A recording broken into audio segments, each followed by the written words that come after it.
weapons.com. I'm Ian McCollum, and I'm here today at the Sisak Municipal Museum in Sisak, Croatia, taking a look at what is clearly the most bonkers, crazy Croatian firearm to come out of the Homeland War. In fact, I think there's a pretty good argument to be made for this being the most bonkers weapon to come out of the Balkan Wars, all in general. This is the Crimea. It is named after a historic Croatian king, and it is a semi-automatic hand grenade launcher. Not rifle grenades, not a mortar. This holds a magazine of 5 live hand grenades and has a little small magazine of 5 blank firing, well, grenade launching blank AK cartridges, and it is a long action semi-automatic grenade launcher. It is nuts. Let's go ahead and take a closer look and let me show you how this thing actually works. Okay, here you go up close. There are a couple of major elements. This was intended to be fired from the shoulder, although the limited extent to which these were actually used probably involved a lot of firing from the hip because the recoil from this thing is going to be significant. Pistol grip trigger, obviously. This is the magazine for the grenades. This is the magazine for the blank firing cartridges.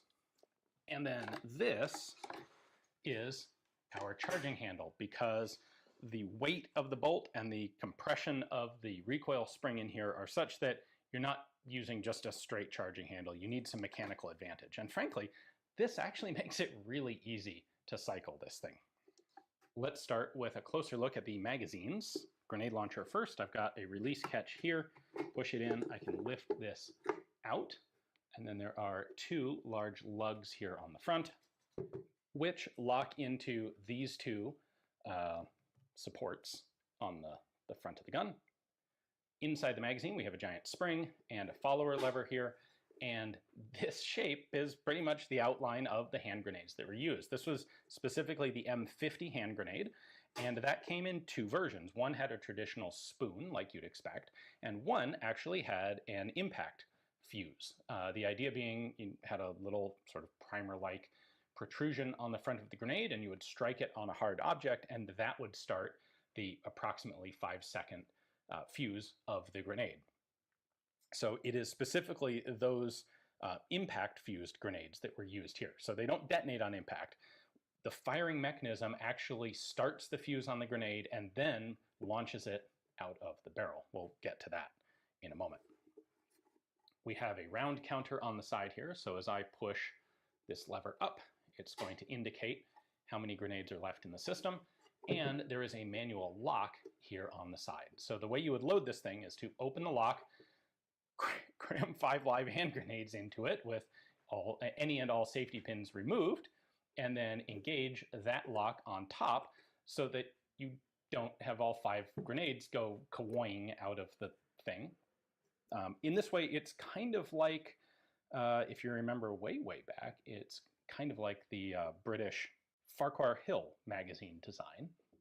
Next up, we have a magazine for the blank launching cartridges.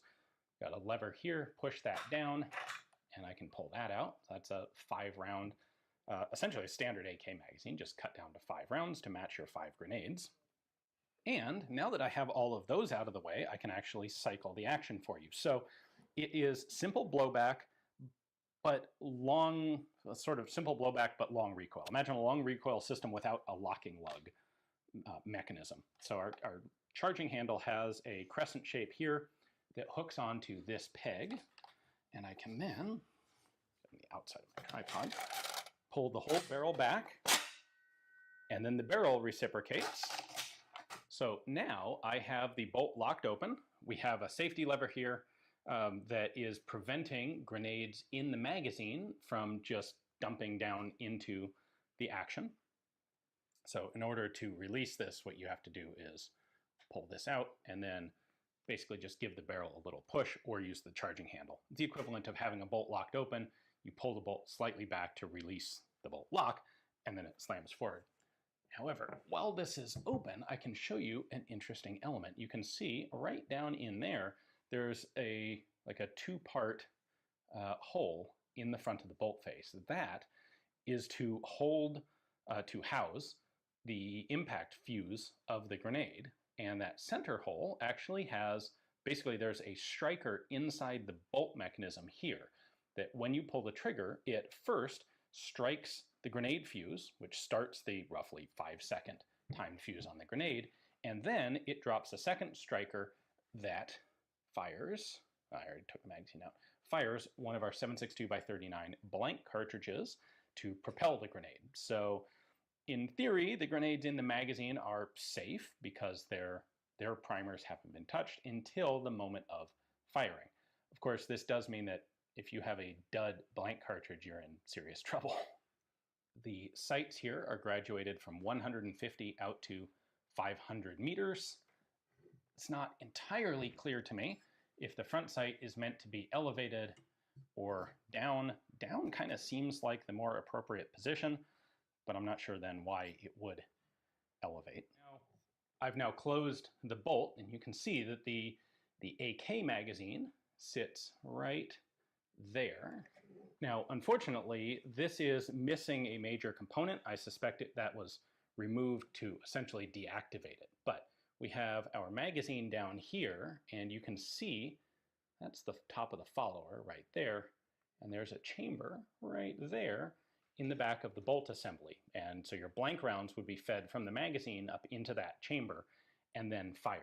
However, essentially the mini bolt, like the inner bolt that does that, is not present on this gun. So I can't show you that, like the whole mechanical function, but when you cycle the bolt, it would normally run a blank round from the magazine up into there before firing.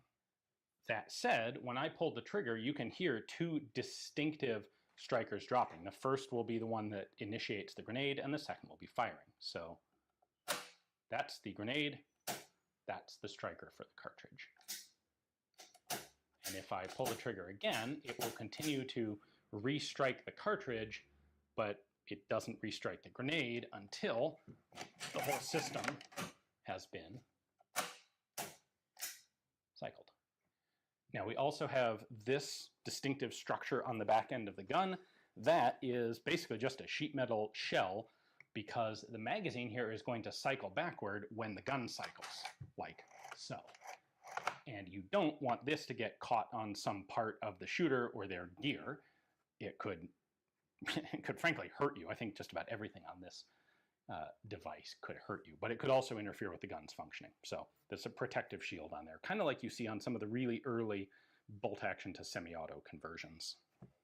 So there you go. There is the Crimea, the craziest grenade launching mechanism I have yet seen, and one that actually saw service in the Homeland War. I have reports from more than one person on them actually being used in combat. Now, how many people used one of these things more than once in a row?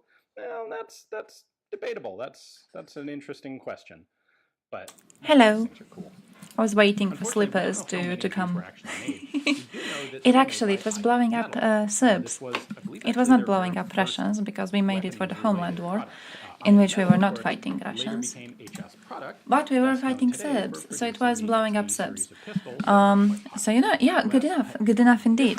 It's basically the same thing if it's trained. If it's trained to blow up Serbs. Yeah, same shit. So, hey Yoda. Yeah, I really love this video. I saw it actually before the stream. And I was like, I have to watch it again. And I'll just put it onto the loading. I won't look for songs or anything. I'll just play this one because I love it. Look how cool it is. Look how cool it is. Croatian superiority, okay? When would someone else make this? No one. Never. Never would you get this if you didn't have us. Okay, you get these loser shits. You get the loser weapons, you get the losers, like whatever he showed Frenchie is having. Ah, this is Croatian. This is actually cool. What was the French one? See this? This? A loser weapons. This? Cool weapon. Only Croatia. No one else. Only Croatia.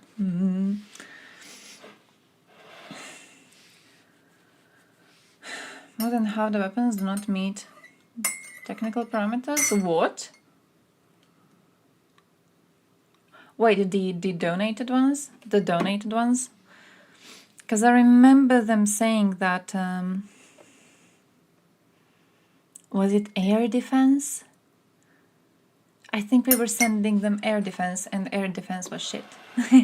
Ukrainians had to come out to be like, hey guys, like we really appreciate the fact you people are sending us so much hate, but like sometimes you send us really shit quality equipment, and you might want to stop doing that, because we kind of rely on it to keep our people alive. And then when you send us something and we think we have it, and then it turns out to be shit. I think it was for air defense specifically, if I'm not mistaken. Gonna find snacks. Hey, good luck, good luck. I just had my dinner or lunch. Breakfast even. I had my first daily meal just recently. Lit my fire, got some heating, found a bunch of videos I want to show you.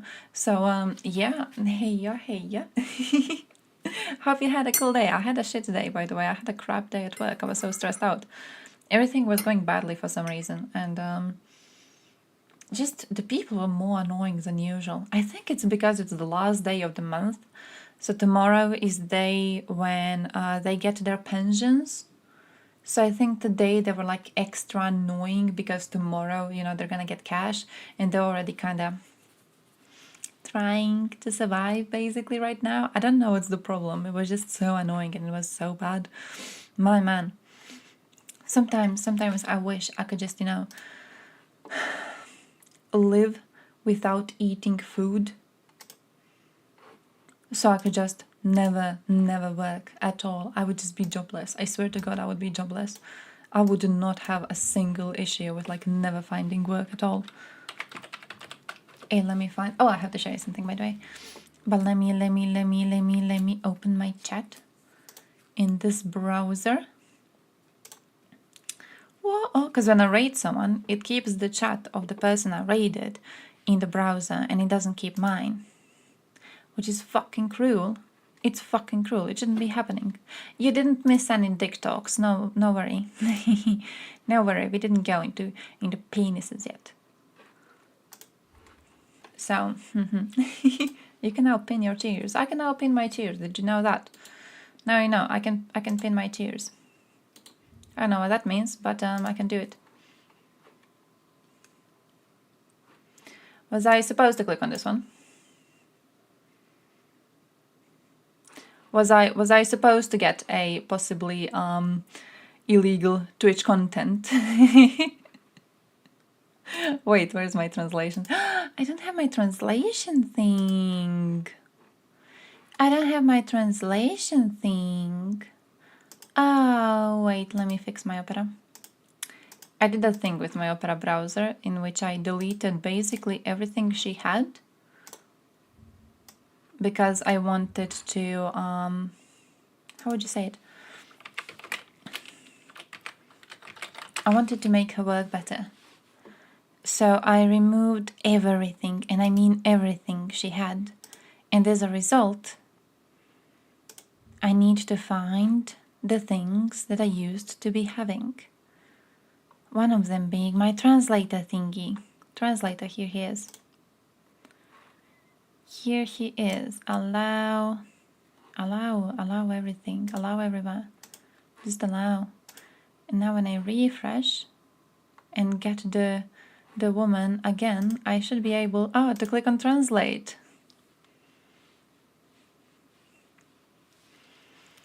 Oh, they're doing OnlyFans because they have no cash.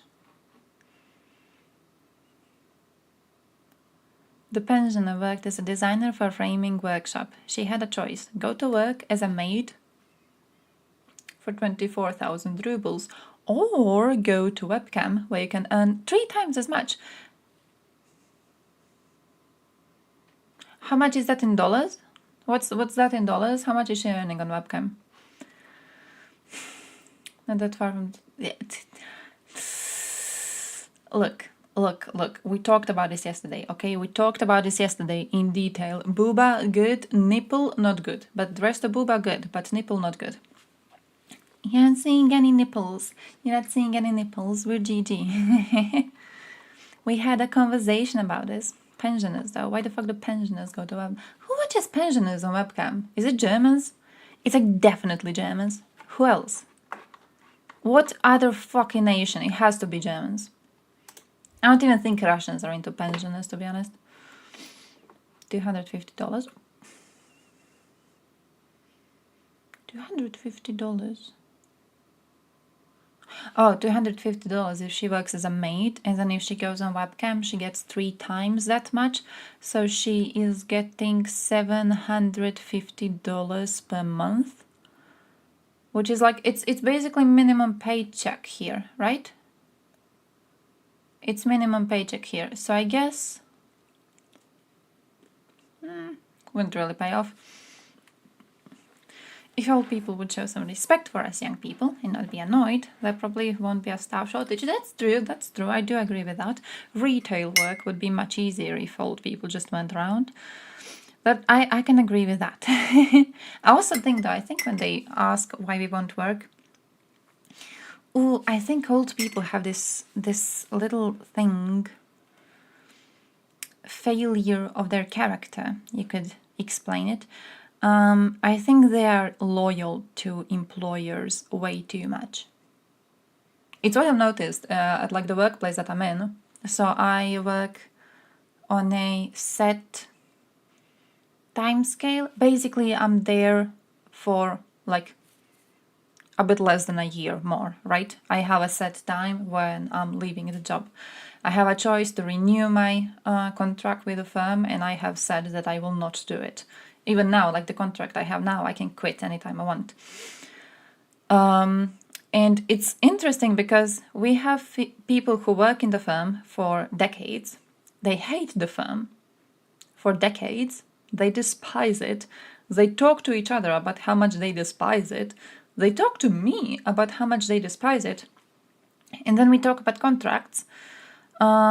And when they ask me if I'm going to continue working in the firm, I'm like, no, of course not. It's a shit firm. I will not stay here.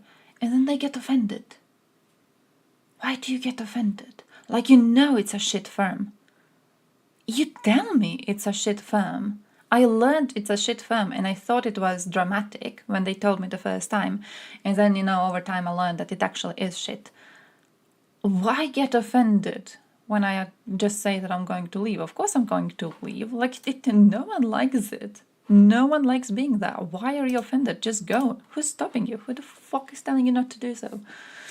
It's a weird little thing. I think they're so loyal to the firm that the idea of leaving is foreign to them. Why? Why do that to yourself? It's not even a fancy fucking job, you know? Like, do you want to work retail? You can work at least 10 retail jobs right now, definitely. Why would you stay at a retail job that is horrible to you? Because you're leaving, you're presenting yourself as being better than them? Because they don't have the balls to leave? So now you're insulting them and the company? Yeah, but like, they hate the company. Why didn't they leave? No one's stopping them from leaving. Just leave. Just find another work. There's millions of work spots opened in retail. Just like leave. Just go. Why not? Oh, they have a choice. They have a choice. I don't know why they don't go. Because they talk about like different firms seeking out, specifically like foreign-owned businesses in the area seeking out workers. They talk about them seeking workers, and they talk about how much better the paycheck is. And then for some of them, it's even better because they don't work Sundays at all, and we do work Sundays sometimes and stuff like that, right? So they'll be like, oh yeah, there's this firm and they're looking for workers. And I'm like, oh, okay, nice, did you apply? And they're like, no, I work here. And I'm like, yeah, you work here, but like you hate it here.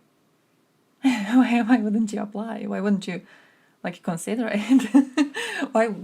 What? Because when I say I'm leaving, they're always like, oh yeah, there's this firm looking for jobs and they're so much better than this one. What's stopping them from checking those out? In Japan, you won't get hired if you don't work one job your whole life. Oh, that sucks. But also I kind of understand it, but also it sucks. But I partially understand it because like you're jumping between jobs a lot, so they see you as unreliable, right? It's like, oh, you worked here for like a few months and then here and then here and then here. Are you a good worker? Like, are you really a good worker? Because you know my brother, when he came to Germany, he's on his grind set right now. And to be fair, I respect it. He's doing great. He's doing amazing. But he's on his grind set. So he found a job. It wasn't paying enough. So he jumped to another one. And then this other job, he didn't like the apartment situation. So he found another apartment that was better, and then close to this other apartment he found a better job. So basically what he did is he switched jobs like, I think 5 to 6 times really, really quickly. It was every single job was better than the last one. Every single one offered better opportunities, right? But it was really quick, like switch. And the last firm, the one that he's working for now, they did ask him at the interview, like, isn't this a bit weird? Like, why did you switch so many jobs? I don't even know how he answered it. As far as I understood, it was something like, they weren't offering me what I was looking for, and I wanted to challenge myself better. And then he gave like a whole list of reasons as to why the firm that he was interviewing for and where he works currently, why that firm is going to fit him so much better than the previous ones. And he does have really good school. He does have really good qualifications. So he does have the backing to kind of like, you know, have the necessary position for these types of like negotiations. But yeah, they were sussy about it. They weren't too happy. Hey, yo, Beast, what's new? What's new? Hey, yo, oh. They feel offended, they can lick your balls. Thank you. That's what I tell them to. In a nice way. But I'm always like, bro, like, what makes you offended about this? What, like, leave me alone? Just let me chill. What is offending you? The fuck? I'm not doing anything wrong. Of course I'm not gonna stay here. Like, I spoke to a colleague recently about the fact that I sent that email to get onto... Did I tell you about that? I got into the web programming class. They offer like I don't know if it's the proper word. Is it re-education? It's something like that. So I applied for that one. I got onto the list of people for the next program when they're going to do the teaching. And I spoke to a coworker about that, and she was like, oh yeah, well, my friend took the same course, and she has like a great job now, and it's paid really, really well, and she doesn't have to work retail anymore. And I was like, nice, I want to do that too. And she goes, oh yeah, but like if you do that, then you'll have to give up this job. Like, how do you feel about giving up this one? Like, bro, you hate it too. You hate it too. What do you think how I feel about giving it up? I want to think about that hellhole. My man. Become more mommy? Thank you. Are you saying I look old as fuck? Because that's hurting me. That hurts my tiny little feelings. Hassan enjoyers? I saw something about Hassan. No, I saw Hassan in my recommended today. I think it was actually Destiny bitching about Hassan or something. But I saw him in my recommended and I was like, oh... Why is he jumping around? Why is he existing? Who asked for his opinion? He called someone unintelligent. Hassan. You know Hassan? You know who Hassan is? He called someone unintelligent. I'm pretty sure it was Ben Shapiro. Yeah, it was Ben Shapiro. Which like... But yeah. Not all this fuck, but all that. I had a friend recently point out to me that I should take the hobby of what's the word for that when old grannies make those like clothes? Was personally offended. Knitting indeed. Ben Shapiro is unintelligent. To be fair, on one hand, yes. On another hand, is there Hassan?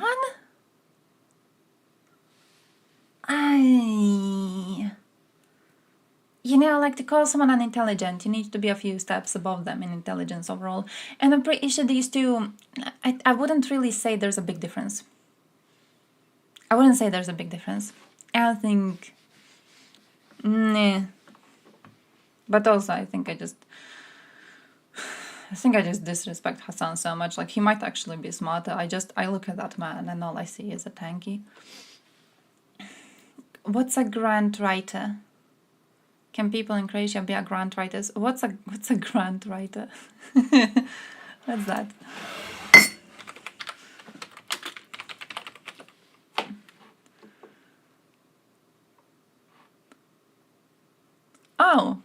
Oh, yeah. You get stuff. You get money from a country or something. Oh yeah, we can do that. Government, department, corporation, foundation, and trust. It actually translated into English right here. Pisanje bespovratnih sredstava. Yeah, you can ask for that. Dobson is smart. He just gets really angry very often. As in his stream yesterday, people were bullying him. It was actually fun to watch. People were bullying him because he was watching a video on Koreans making some sort of like a pre-prepared food for business people. And he was watching this video and he made a comment about one guy having really small eyes, and chat was bullying him for being racist, and he got so angry over it. That was really, really enjoyable to watch. But yeah, I think Hassan... oh shit. I think Dobson is actually smart. I just think he's really emotional. But I think he's smart. I genuinely think he knows a lot. I just think he gets so angry sometimes that his anger overrides everything he's thinking. You know what I mean? Who's Hassan? It's a Twitch streamer. He's the biggest Twitch streamer in politics. Very USA. Very USA. I don't know if he did anything recently. But very USA, very American. Wait, you might know his face. This one, the pretty one. He's very pretty. Not too smart, but pretty. So, you know, something. It's something. That one. He looks like that recently. He has the pedo mustache recently. Hey, I haven't seen him rant over anyone. Okay, no, he was ranting on someone yesterday. What was he bitching about? Oh, I don't remember, but there was something yesterday. But it wasn't that. It wasn't political. You have pedo stash. No. Pedo stash is like specific style, this, where you have just the mustache. You get just the mustache, but you don't have anything else. There's this one movie about that man who kidnaps and kills a young girl, and he has the same mustache, and it always remembers me of that one. He really wants to make love with Russia's behinds. That's true. He's really into a lot of things. No, but I think he's fun. I like the man. Turkish nationalist pretending to be a socialist.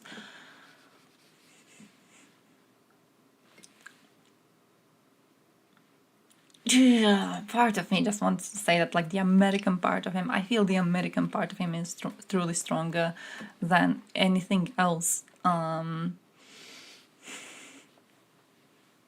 ethnically going on there. I feel he's so USA. He's very American. Every pedo serial killer in movies. True. The pedo stash. Like, you look at it like this and people have to hide their children from you. I mean, I just mean the American, because there's a specific, very dramatic way Americans view their policies, and I think he has that. He had some very interesting opinions on that. Kurdistan? Wait, really? Well, I haven't seen that. Oh, I don't know what he thinks about that. That one? He makes the case. Do we want to know? Do we want to know what he says? Do we want to know what his opinion is? Are we interested?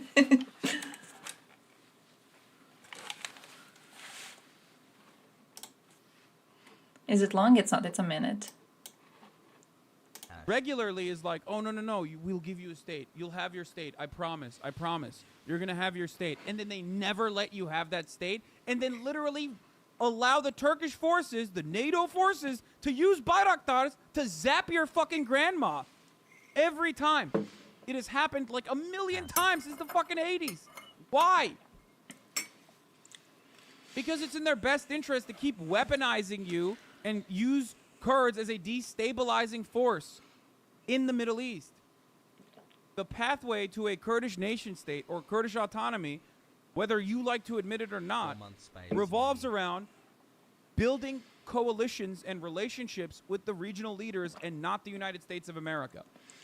Okay, I can actually even see this because USA betrayed Kurds recently. When was this? A year ago? Yeah. Wasn't it? Was Trump? Was it Trump who betrayed Kurds? So I can see that because they're trying quite hard to be allies, and you know we're not really showing to be good allies. I can see that. Oh yeah, he gets really angry. Usually on worse things. his views on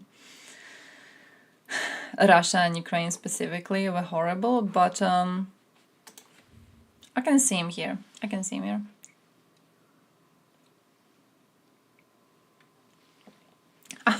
Shaman is under investigation for promoting LGBT propaganda. What did he do?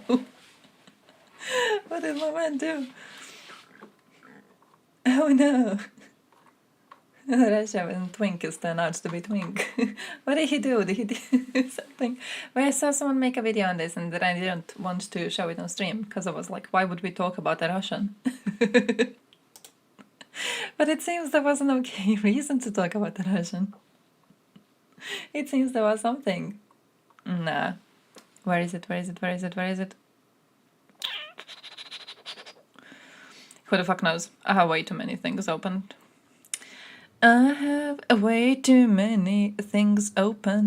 You will not get to watch any of them. One day I'm gonna find a video and you're going to see the video, okay? But I guess it was about this. Hassan became a terrorist and viruses. Oh shit. What's his view on that?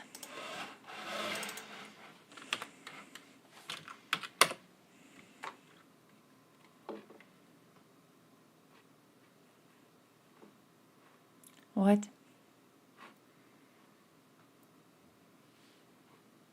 Brianna John Gray? Is that not... What? Who the fuck is that?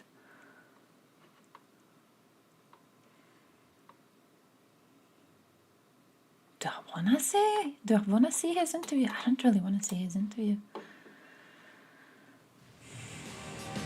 Pretty usual. They've been used to this for 11 years now, and they're not scared. That's crazy. All right, so there was some controversy. I don't want her opinions. Stream channels, their spokespeople. I don't want her. Yeah, I miss the drama. I don't really. I see news about Hassan, and I just kinda don't read anything, to be honest. He did lots of stupid shit. So I kind of don't really get into it, but I'm pretty sure that this woman too, I don't know who Robbie is, but I'm pretty sure I have also blocked this woman from every platform I have. I don't follow Hassan anywhere, so yeah. I have no idea what's up with this. I don't really know if I wanted to hear her views, to be honest. I don't want to hear someone's views. I want to get Hassan. Okay, I just want to get him. Okay, you can preface it with that. Does he know what One Piece is? Yeah, he said he's been watching it since he was a kid. No way! Okay, I don't feel like watching Hassan anymore. That was cringe as shit. That was just cringe as shit. We will not be going there. What did I have? I had a bunch of shit. I saved the Soup Central. I saved 2 interviews that were made on Soup Central that we're gonna have to watch. For some reason, I saved this with Belarusians. Oh, I saved this, but you can't watch that one because unfortunately, Destiny is a banned streamer, and we can't watch banned streamers because if you watch banned streamers, you end up like Dylan. My dumbass dog. My dumbass dog.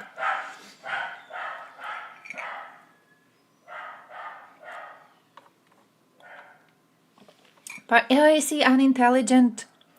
Unintelligent. This is what I told you. This is what I told you.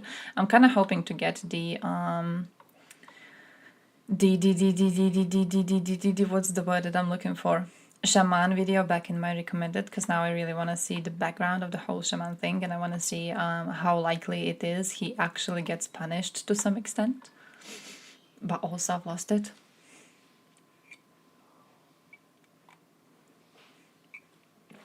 Cover his face with a fish. You think it would work? Would it work? Would it work? I am lacking vitamin D. I'm actually lacking vitamin D, okay? So that's the only D I want to get. The vitamin itself that I have to go and buy somewhere. I still haven't bought it because I'm a lazy bitch. Where is the video? Here he is. Here he is. I'll say the video on this fat fuck, because it came out 3 hours ago. I don't trust this man, by the way, at all. But then I'll save the video of Vladvak Slip, but we're gonna speed through him. We're going to put him at least like 2. 175 or 2, something of that, because I wanna see what he thinks. I wanna see if he's as skeptical as I am, but also I don't wanna watch him go on slow mode. Restreaming some Trump shit? Wait, you can't restream Trump? Oh, I thought he was watching some banned streamers. Yeah, I know he wasn't watching Tiny. I know he was watching someone banned. I assumed it was someone from USA that I don't know about, because if it was Destiny, I would probably know about it. I do follow that side of Twitter. I would know that. I would have information on that. Yeah, so that United Nations top court rejected large parts of a case filed by Ukraine alleging Russia bankrolled separatist rebels in the country's east a decade ago and has discriminated against Crimea's multi-ethnic community since its annexation of the peninsula. I'm not really sure why they rejected the case. Parts of the case. I'm not sure why they rejected parts of the case either. Because, like, they're still discriminating against Crimean Tatars. They're still getting arrested. Why the fuck are we supposed to act like everything's normal there? Like, who even looks at that? Who even looks at the news coming from that and is like, oh yeah, Russia's definitely treating everyone properly? How dumb do you have to be? But also the thing about them funding the separatists, you know, like, Russians are not denying it. Who the fuck is denying it? Russians are not denying it. The Russians themselves are like, yeah, we started the war in the east of Ukraine. We sent the separatists. Here are the separatists. Here are specific paramilitaries that were there. Here's their telegrams. Here's them taking pictures of themselves mutilating the corpses and then, you know, posting it around. Here's them traveling around Russia like fucking music stars and getting their pictures taken with their funds. Who's denying it? People who participated in the invasion of the east of Ukraine admit that they participated in the invasion of the east of Ukraine. You know, it's like Ukraine's there, like, hey guys, Russia sent people to invade us a decade ago. And Russia goes, yeah, we sent people to invade you a decade ago. And then people who were part of this invasion go, yeah, we invaded Ukraine a decade ago. And then the court is like, there's not enough evidence. What do you mean? What do you mean? They probably found Peskov saying it didn't happen, and they were like, yeah, okay, if Peskov says it, I guess it has to be true. No. Shortage of shells after the reduction of Western aid. I saw the situation's really serious in, was it Avdiivka today? The situation's really serious. They were asking for more donations just today. So if you got some spare cash money, they really need a lot of things. Genuinely. European Union will be able to transfer to Ukraine by March only about 600,000 shells out of the previously promised 1 million. European defense ministers may discuss additional supplies at an upcoming meeting in Brussels, but the goal of 1 million is unattainable. Great. Lovely. Lovely, lovely. Oh, by the way, I saw some news today and I was kind of salty about them, so I have to let you know. There's this interview going around on Threads. It's the first time I was salty, really salty at Threads. So now I'm being salty here. I haven't really seen it shared a lot on Twitter, but also I don't really use Twitter. Israeli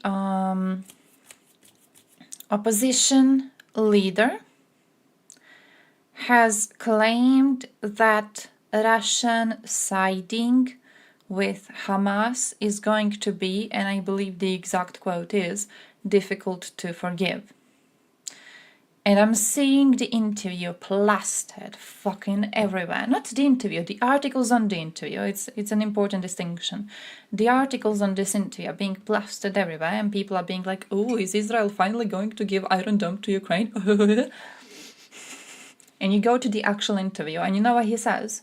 He says it's going to be difficult to forgive, but we still have to keep relations with Russia because of strategic reasons. We still have to keep relations with the country. We're just not going to be as good of friends as we used to be. The relations are not going to be as warm as they used to be, but like we're still going to have relations with them. And you got people there basically jerking off over the idea of Israel finally being our ally on this. It's ridiculous. It's so ridiculous and it gets me so angry. Like this false little positivity thing we have going on. It's just dumbassery. I see it as, you know, when people were trying to comment on what's going on in Israel and Palestine, and they didn't really understand what was happening, so they tried to put it in Russia-Ukraine scenario in their head to kind of explain it, and then they just mushed everything up because they don't know what's going on. Like, you can't apply this scenario to this situation. It's just, it sounds even worse, like you're understanding even less. You are actually making yourself understand wrong things. I think from this scenario is where they started believing that Israel is siding with Ukraine against Russia. That's not going to happen. That is not going to happen. Like, they're not our ally in the fight against Russia. That shit is not going to happen. Russia gets millions of shells from North Korea, so they're happy. European Union can't do much. North Korea is just so much richer. That too. That too. Yeah. Fucking ridiculous, my dude. Like, what was it? Who was it? I saw Budanov recently talk to someone. Was it Japan? I think he was talking to someone from Japan over like new supply of equipment, and he said that the conversations they had were very interesting, so we're expecting something. But like, bro, the fact that we have to hope Japan's going to actually, you know, pull up and give them proper weapons so they can defend themselves right now because Europe is lacking so much. Is that not sad? Is that not fucking sad? That's one of the like saddest situations that we are witnessing right now. Why? Cold relations better than no relations? Not when it comes to Russia.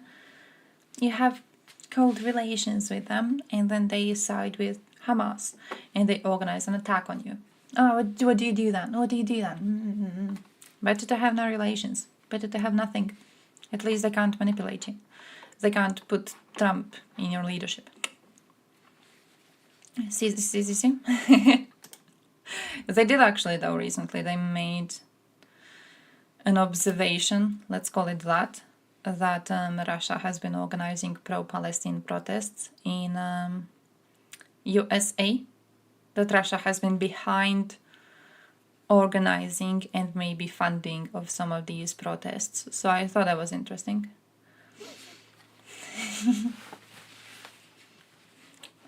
Meme bong? Do I know which one? Hey yo, sup, how are you doing?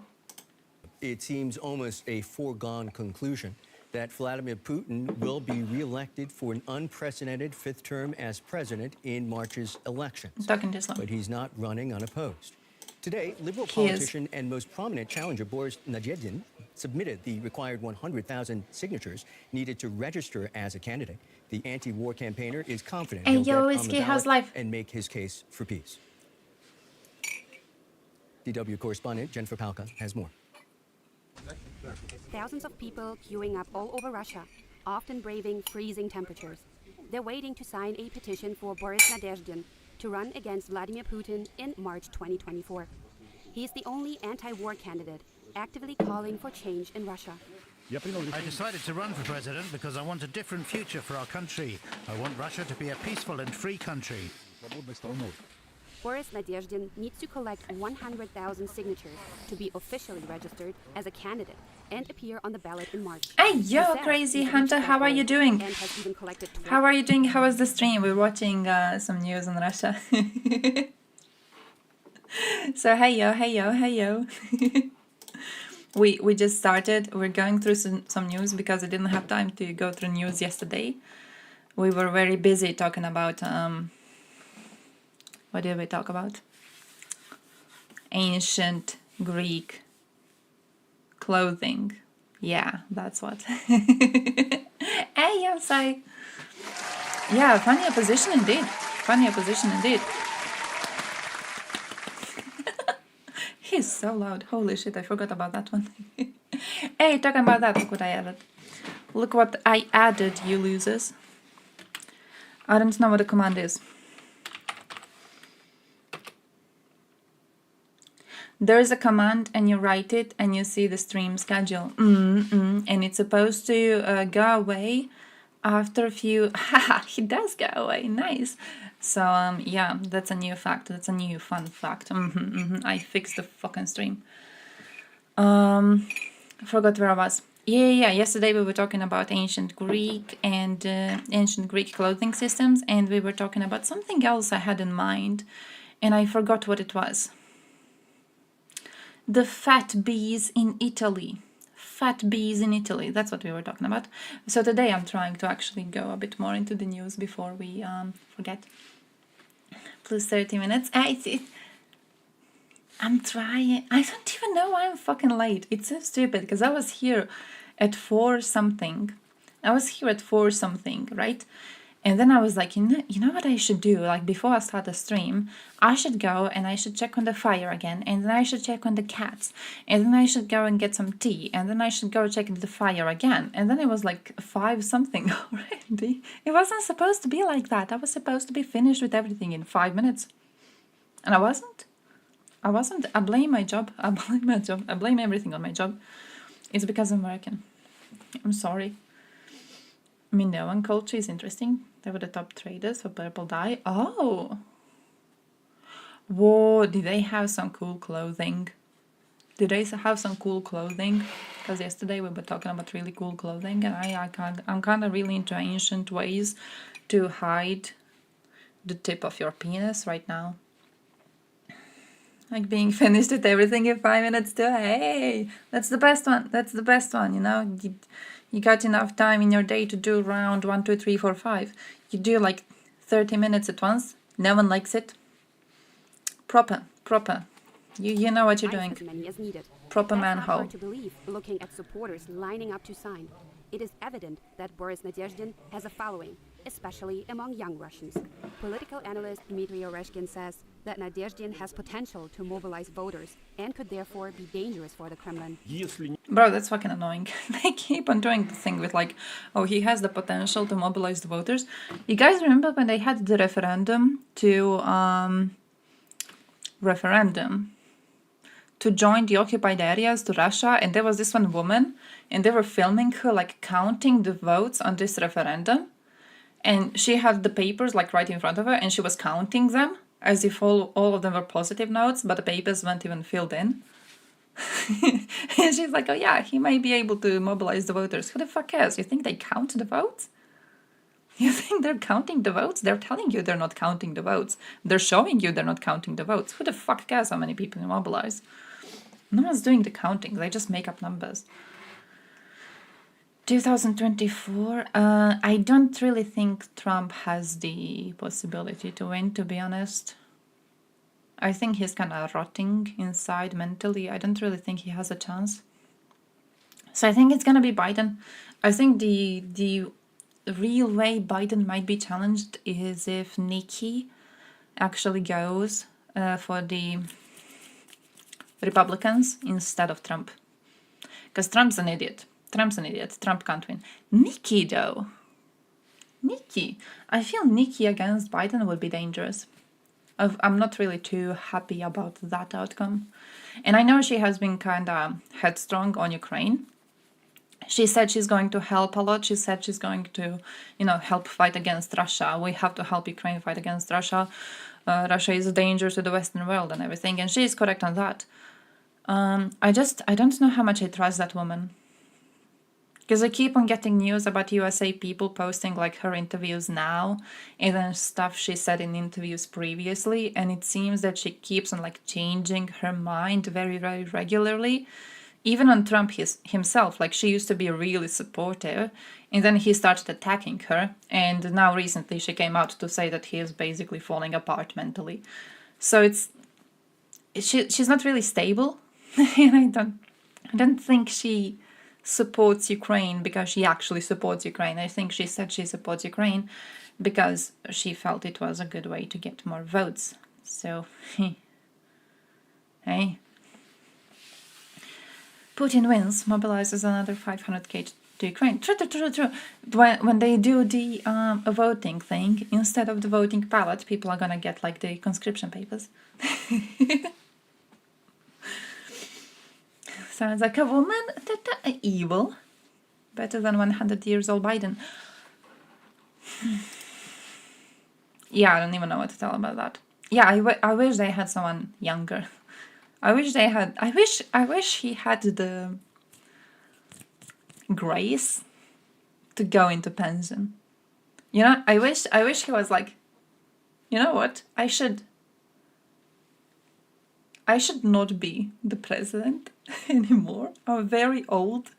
I should pick someone else to continue my legacy. And I'm gonna be on the side to help them, right? But I'm gonna be on the side. I'm not going to be leading anymore. I wish he had the grace to acknowledge it. And instead of doing that, it seems like he's not really aware of how old he is. I don't know if he knows. I don't know if they like hide the mirrors and everything. I don't know if they make him celebrate less birthdays or whatever. It's an interesting thing. It's just we'll chat Biden and Trump battling it out. To be fair, Trump's gonna be in jail if we're lucky. Trump's gonna be in prison if there's any justice in the universe. Didn't he lose a lot of millions recently? He seems not to be doing too good with the justice system. Also, they had some dude today. What was that news from USA Today? Holy shit.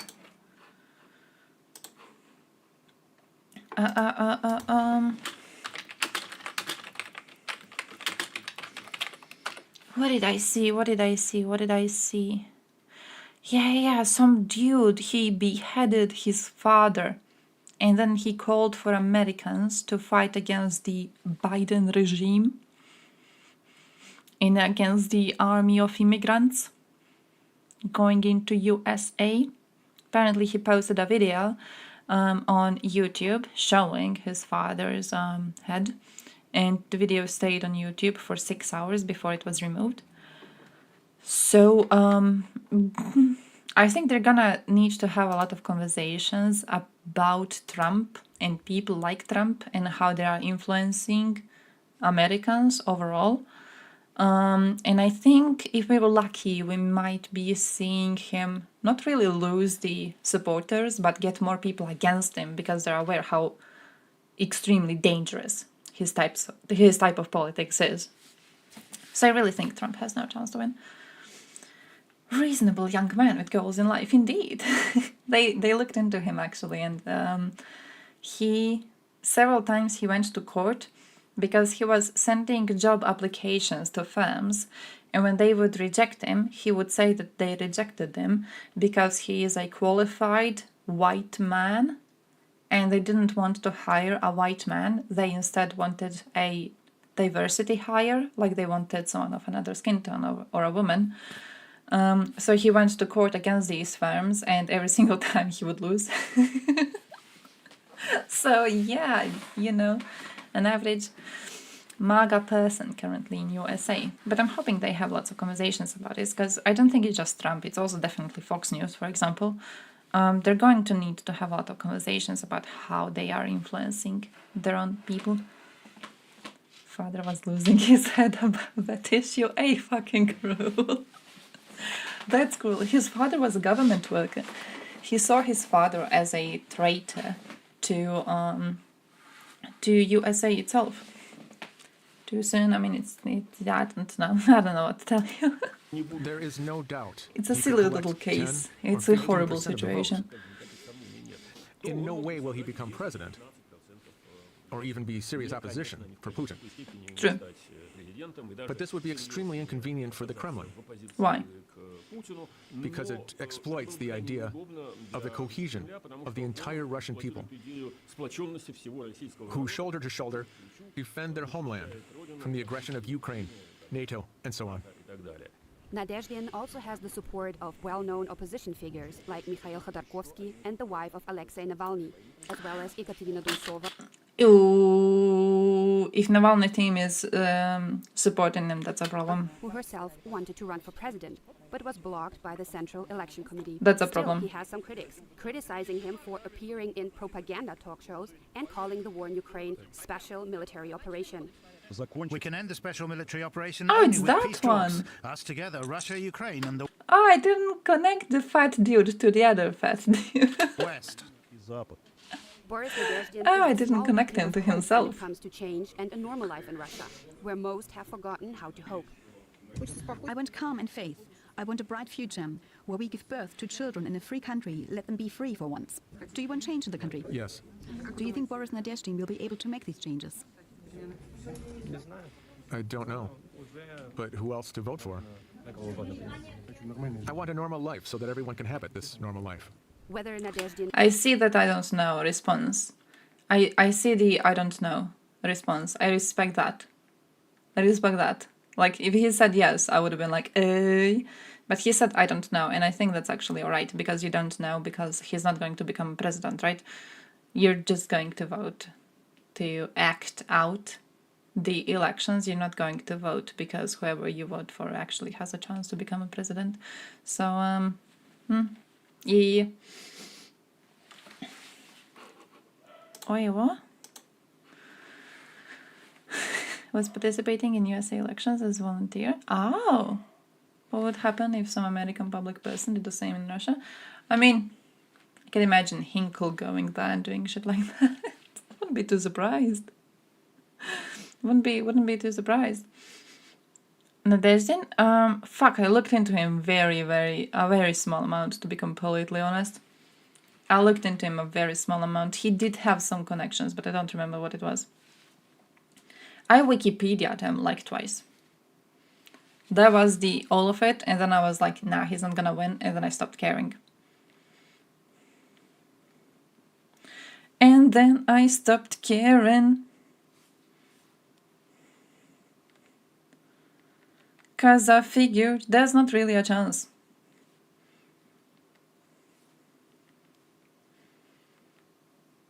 Hey, why are you not opening properly?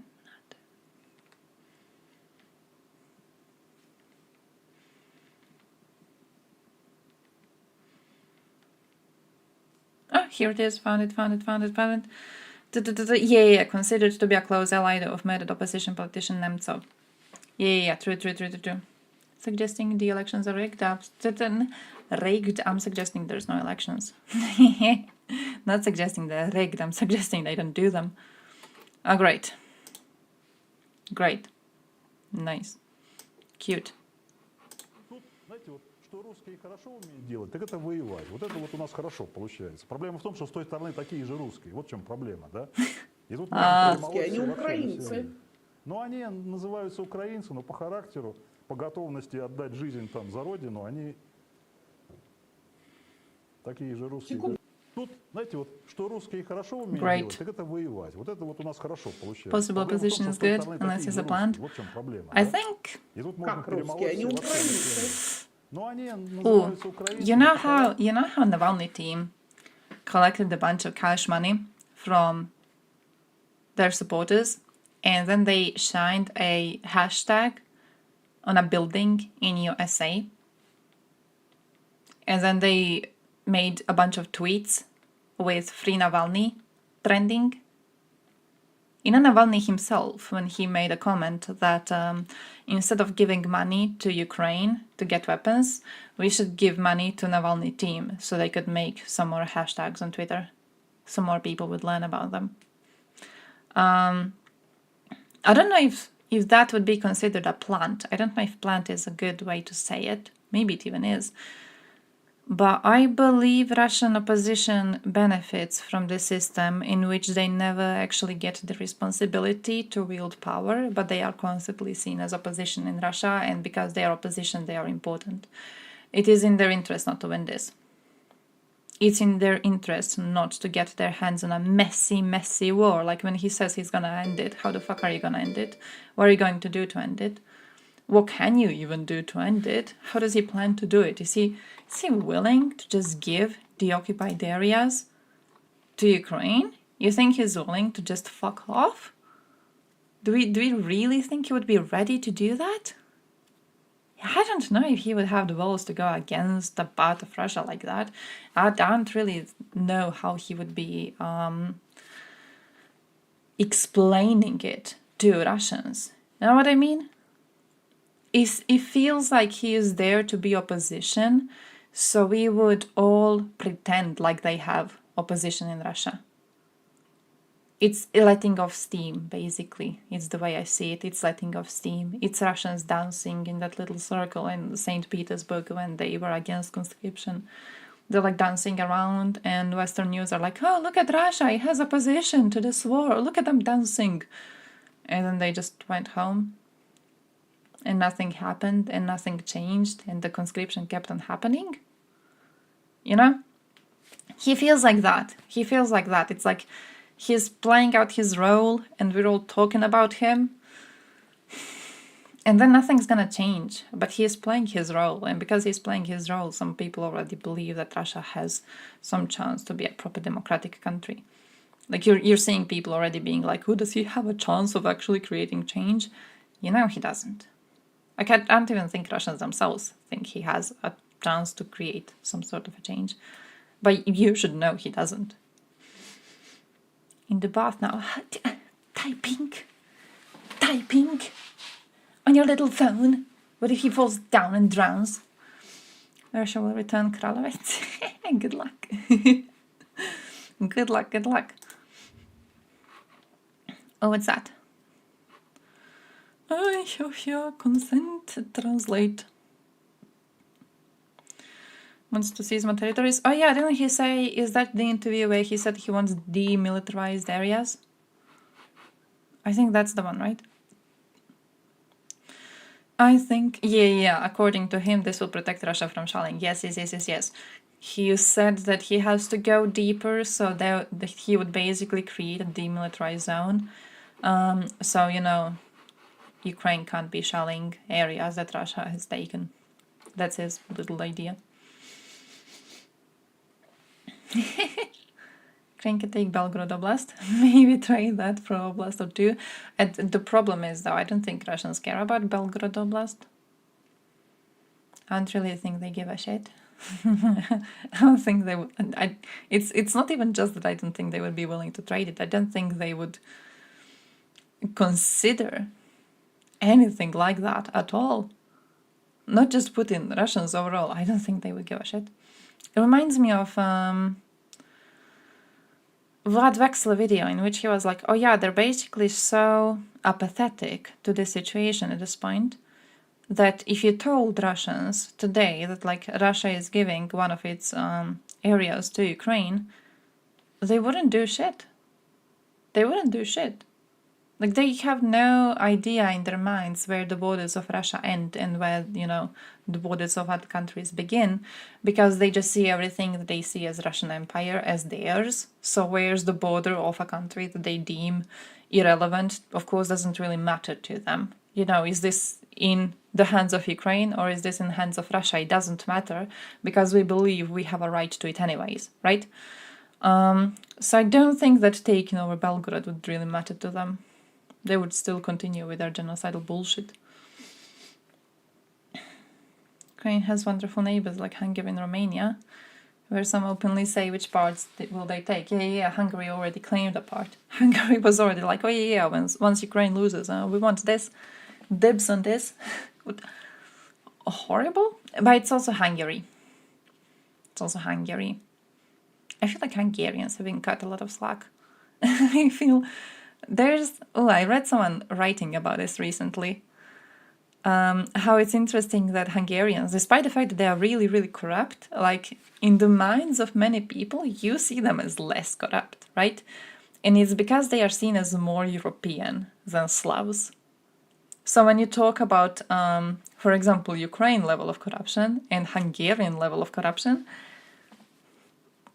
come on, let's be real here. Let's be real here. The difference is definitely not grand, if there is a difference at all. But when you hear Europeans talk about it, they always talk way softer about corruption in Hungary and way harsher about corruption in Ukraine. And it's just because Hungary geographically is like closer to what we see as Europe, so Hungary being more European, we tend to like ignore their flaws and see them as one of us. Romania said we'll leave NATO to do it. What? He wanted to take 5 oblasts, including Hungarian and whole Moldova. Oh shit. Oh shit. They can fight each other. The Hungarian and Romanian trash, they can fight each other. It actually might be fun to tell them that, you know, once Ukraine wins, they can write a petition to get these parts under their own country. But like first Ukraine has to win this. Then maybe they send their nationalists to fight against Russia. So then they could be, you know, hoping to write some referendum for these lands. Hey, I saw the corruption perception index. I saw Hungary is doing quite badly. Not badly enough. Not badly enough, but badly enough for it to be noticed. So that mattered.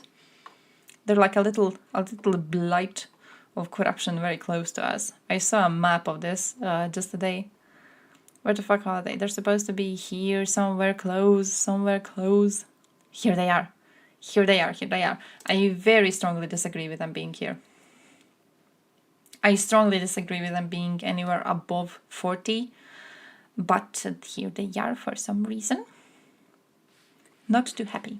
Not too happy. Estonia had more land once upon a time, but Russia occupied it. Well, take it back. When are you going to take it back, if not now? Ask yourself, when is the next time in the entirety of humanity that Russia is going to be as fucked in the ass as it is right now?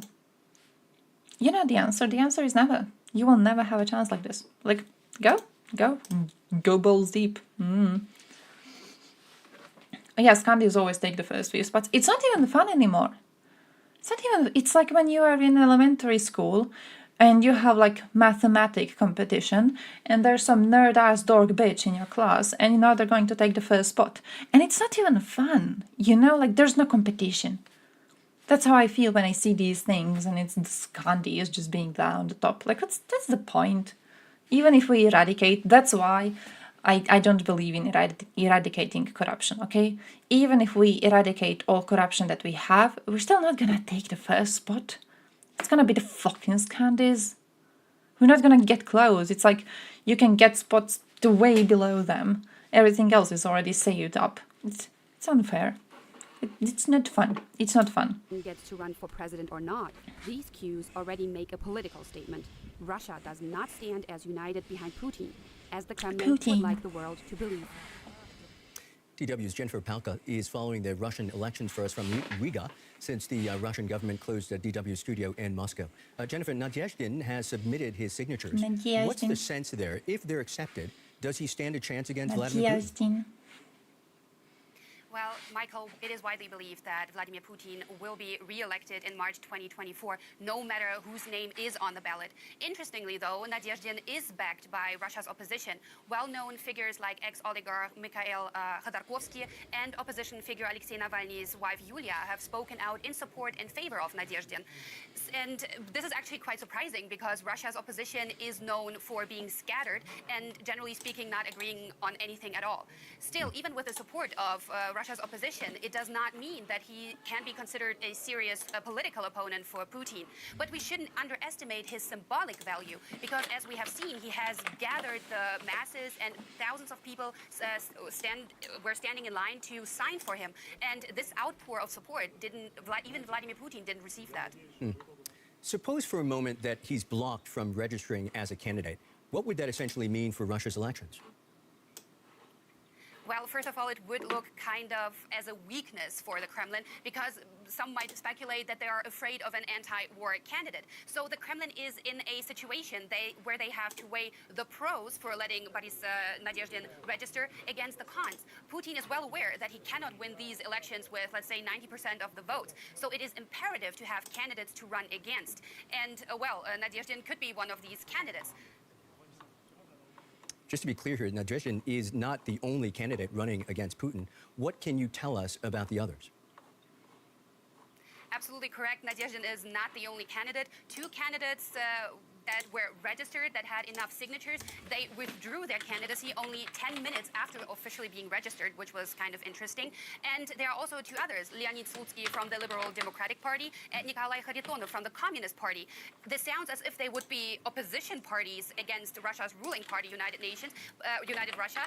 But technically speaking, they are part of the systematic opposition, which means that they actually do the bidding of the ruling party, meaning they oppose to certain unimportant political decisions just in order to keep the pretense that there is a functioning opposition in Russia.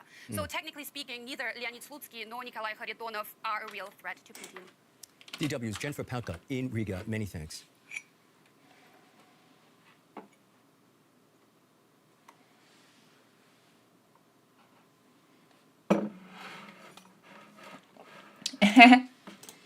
If you look into like Julia Davis writing on Nadezhdin, you get this. Romanovich, America is just a big collective farm. Everyone from the whole world came there. Nadezhdin, and we've elected the head of that farm. There's something fun about that, about how they're bragging. It's constant thing. They keep on bragging about how much they influenced USA elections, or how much they're trying to influence them. And USA people are like, no. Russians? No. Russians wouldn't. Are you mental? Is he even that anti-Putin? Nadezhdin? He was an ally of Nemtsov. So, to a certain extent. How do they define an ally? How much was he an ally?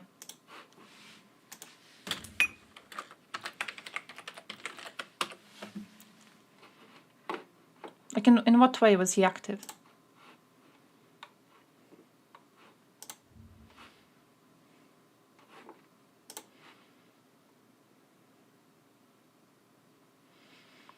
Right winger?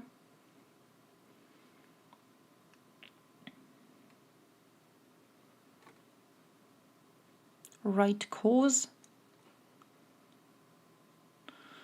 Briefly collaborated with one of the organizers of the Russian March, called for assimilation of immigrants in Moscow.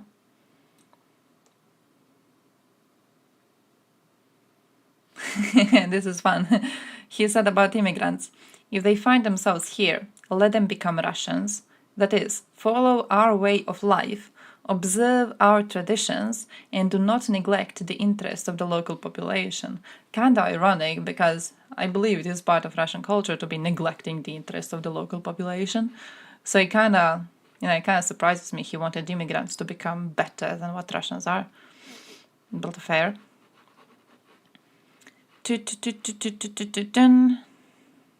He claimed his words have been taken out of context.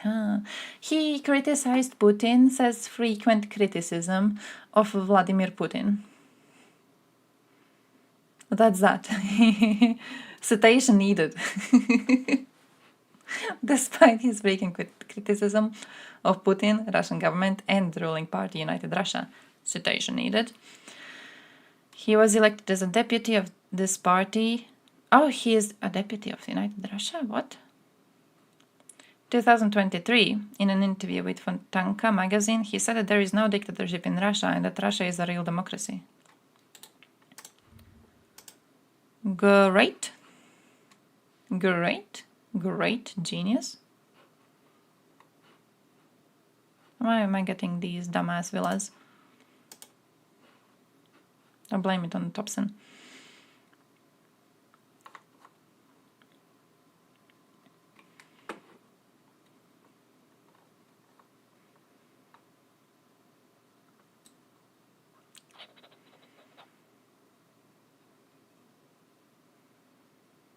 When did everything change? Did it? I was trolling.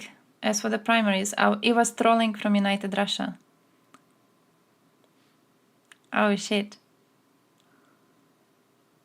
I had absolutely no intention of being nominated from the party. United Russia rarely participates in the election debates. But in the primaries, they had to do this. And for these debates, they gathered a bunch of different people, crowds. And I thought, why don't I have some fun? I went ahead and signed up for the primaries. Whoa.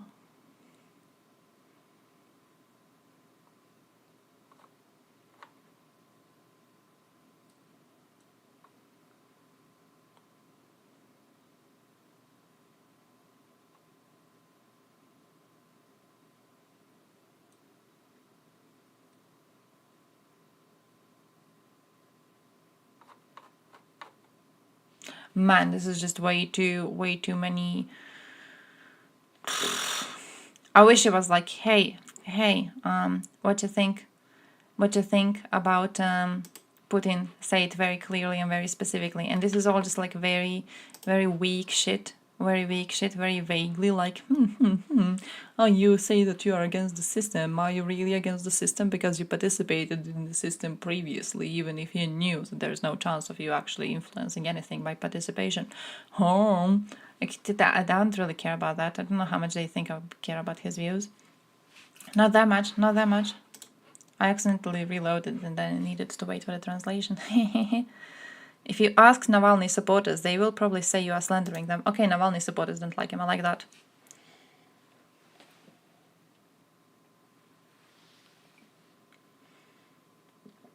I like that. I like that. I like that.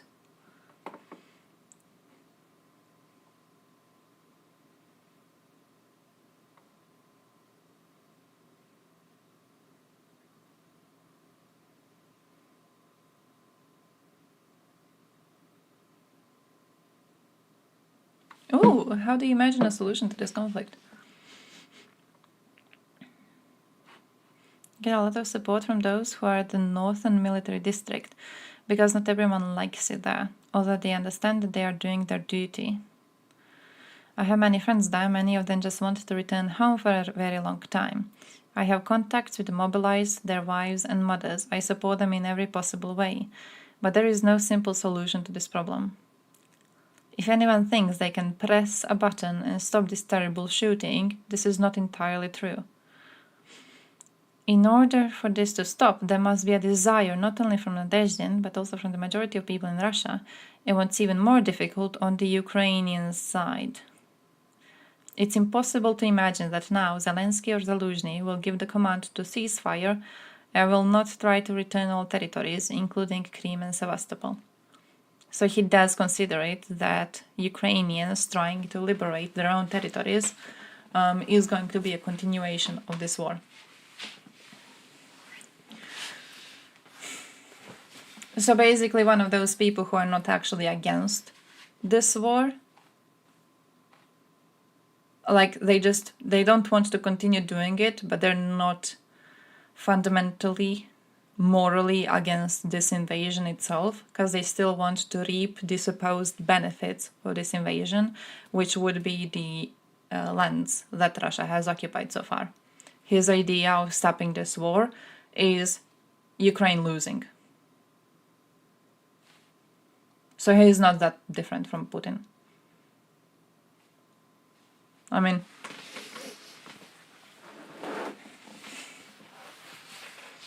took the Russian authorities 8 years to convince society that the SVO is good, that there are fascist, Nazis, bandits, and all that in Kiev. In order to stop all this, a lot of hard work is needed.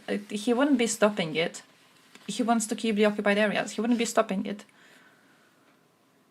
In order to stop all of that, they have to admit that the act of starting this invasion was unjustified, and they have no claim nor any right to keep the areas they have occupied as part of this invasion. You don't stop all of this by demanding Ukraine give you the lands that you have occupied under the pretense of them being fascists and Nazis and bandits. That's ridiculous.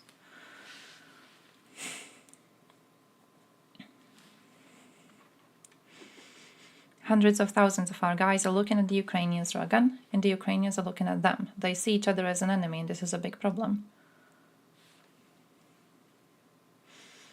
Another problem is where the border between Russia and Ukraine will be. No, it's not.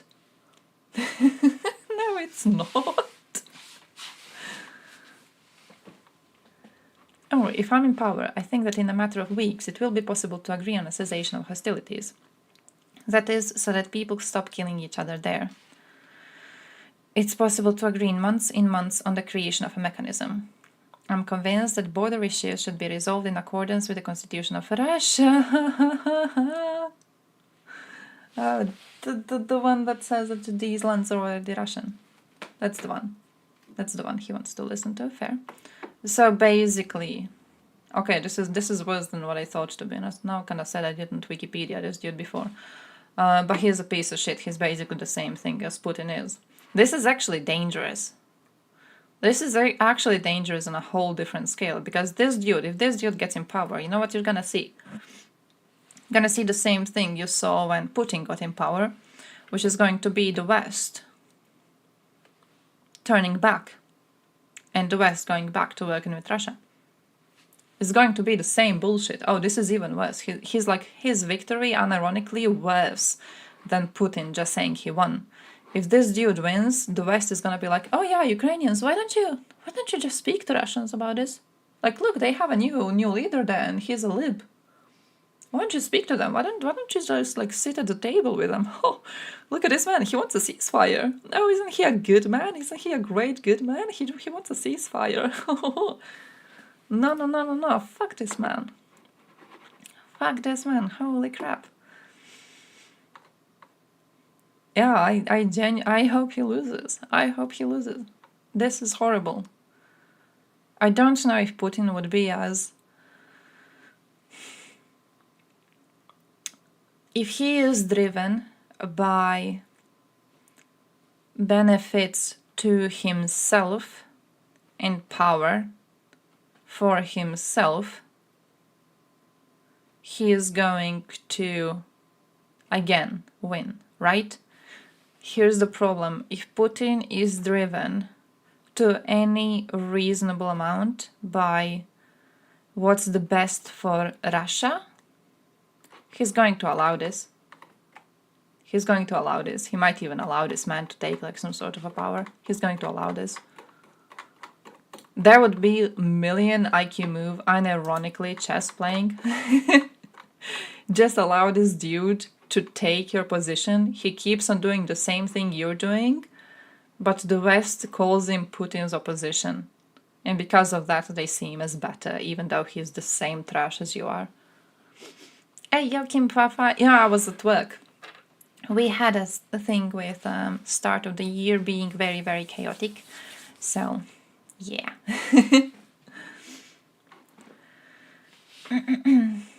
Black Sea control over most of it. Sea of Azov under control. lots of rare minerals, farmland, billions come into Russian pockets. Yeah, they will sure give that back ever. Yeah. It's like, for Russian opposition to matter, they would actually need to be opposition to all the trash that Russia currently is, which doesn't seem likely to happen.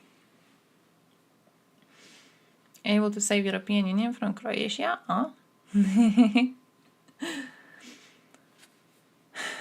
Any room to go any further without getting banned from participating? Oof. On one hand, I could agree. On the other,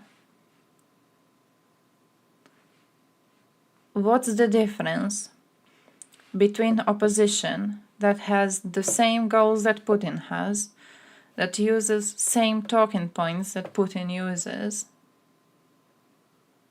that considers Ukrainians to be actually Russian, that considers the occupied areas to be actually Russian, that considers a ceasefire a reasonable stop to this war instead of just pulling the troops out?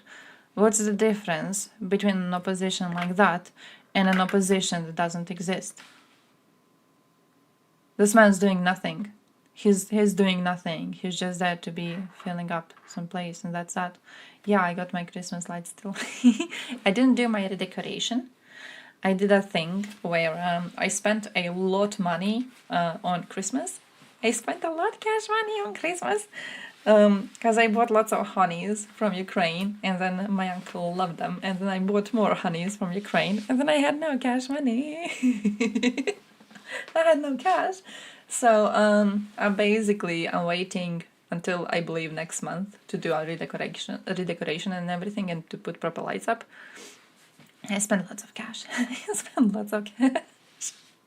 When you see like those videos of drones blowing the fuck up, listen, the room redecoration plans are there, okay?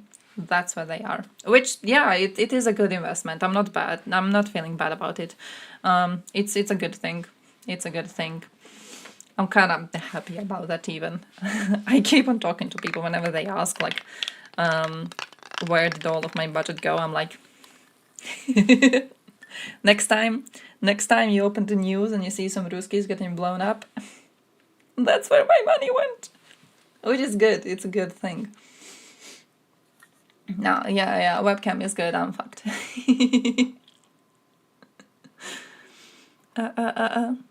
Oh, from bath to bed. Good, nice. GG. Why the hell isn't it cold? Am I cold? It's 2 degrees Celsius. I kinda am genuinely. Hey, I wanted to see where's Vlad. Here Vlad is. Keep on clicking on other shit. I want to see what Vlad thinks about it, because I'm hoping that Vlad is going to look at this and say bullshit. But I wonder what Vlad thinks about anti-war being used. Does he even like, did he make a video on that specifically? Because I would love to see if he made a video on that specifically. Like, does he use anti-war ironically? Girkin? No, he doesn't say it. Does he use it ironically? I hope he used it ironically. Man's not anti-war. No beautiful community. Quite a lot of you are asking me to make a comment about Boris Nadezhdin, who is not running, but trying to run against Putin in the... I was like, nice, he learned how to speak quickly. A couple of months away from now. What is going on, and what should you make of it? Now, Nadezhdin has a long tennis match without a racket, and he can get the odd point, but the ultimate story is that he's meant to look ridiculous to the political demographic that really matters for the Kremlin. So, does this guy have an anti-war position, an anti-Putin position? Yeah. Is he genuinely trying to run? Yeah. Is he genuinely still free and not in some kind of jail, far away from the urban centers of Moscow and Petersburg? Yeah, that's also true. Here's the thing, though. A guy that wants to keep the war going also says what he wants is the areas they have now. Right? Because his last claim, even the one that we have seen, he didn't say he wants to control other areas. His idea is that he needs to demilitarize them. So he doesn't necessarily want to go and occupy them. He wants them to be demilitarized zones. He wants to force Ukraine to have demilitarized zones because, you know, he is pretending that he is protecting the areas that they just took from Ukrainian shelling. And I think this, in the same way that like Putin is very slimy around it, like he won't say what he's doing, but you know what he's doing, but he will not say it openly because he knows what works. I think the supposed opposition is very similar to that, you know? It's like, oh, I believe the two sides have to talk it out. Are we gonna see a repeat of Minsk? We're gonna see a repeat of Minsk where they sit and talk it out and then we get some paramilitaries sent again? Because I wouldn't be surprised to see that, because Putin had exactly the same talking points of, hey, let's just sit and talk it out. We don't really want to occupy parts of Ukraine. We don't want to occupy anything. We're not bad guys. We're not invading guys. No, we would never do that. Let's just sit and talk it out and let's organize some referendums. Ooh, I'm the good guy in the story. You know, it reminds me of Putin very much. I think he's basically Putin. I think he's doing the same things. And he is saying very similar shit. It's just that he says it with a different face. And because he says it with a different face, we take it more seriously. But like, imagine if Putin went out today and said that like, oh yeah, guys, we just need to talk it out. We just need to talk it out. I'm sure everyone here wants peace. We just need to have Kyiv and Moscow talk it out. So we could sort this out according to Russian constitution.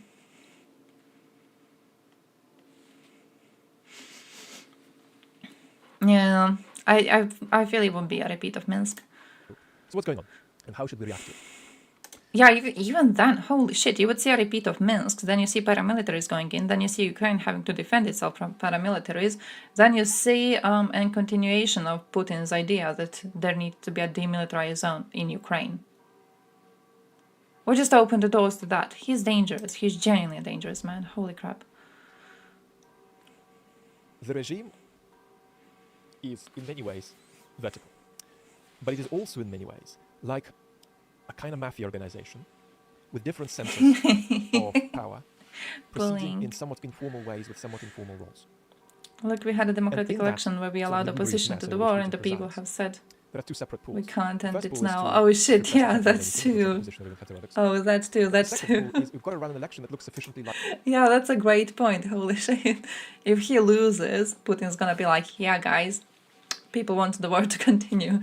If he wins, he still wants Russia to keep occupied areas. It's a situation where, like, no matter what happens, no matter if the elections are done or not done at all, Russia is going to remain trash. It genuinely doesn't matter how the elections go. Go wait. Can't end the war now. If they do, their fucking economy will collapse. Yeah, true, which is why it would require real opposition for anything correct. For any proper outcome of this, Russia would require real opposition, someone willing to actually suffer through the consequences of their country fucking up, which is not something that you're going to see.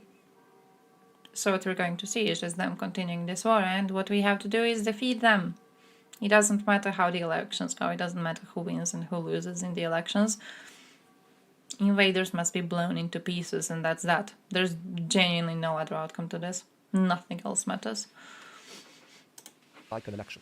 And somehow these two have to be balanced, and it's actually different people responsible for these two different pools, and always going to be perfectly balanced. They have allowed Mr. Nadezhdin. Hopefully what defeats them is a coalition of countries that woke up from their slumber and decided to help Ukraine finally. And now the regime faces a question. Have we made a mistake already in letting him get this far?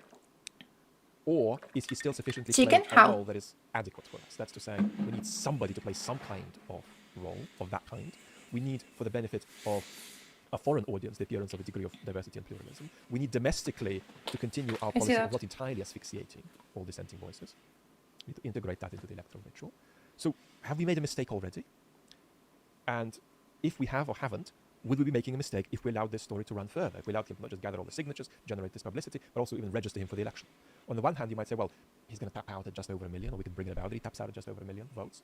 So that's not a problem. On the other hand, he's going to be actually running, and then he's going to have lots of opportunities and benefits that just bureaucratically come with the position of being a recognized candidate running. So the Kremlin's going to be making these decisions.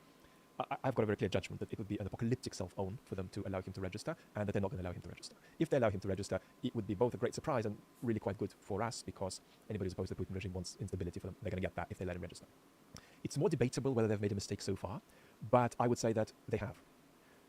The hope was that he would be much more vacant and much more unsubstantial in his advocacy, in the clarity of his message, and in his capacity to mobilize people. So it's gone a little bit further than they would have liked.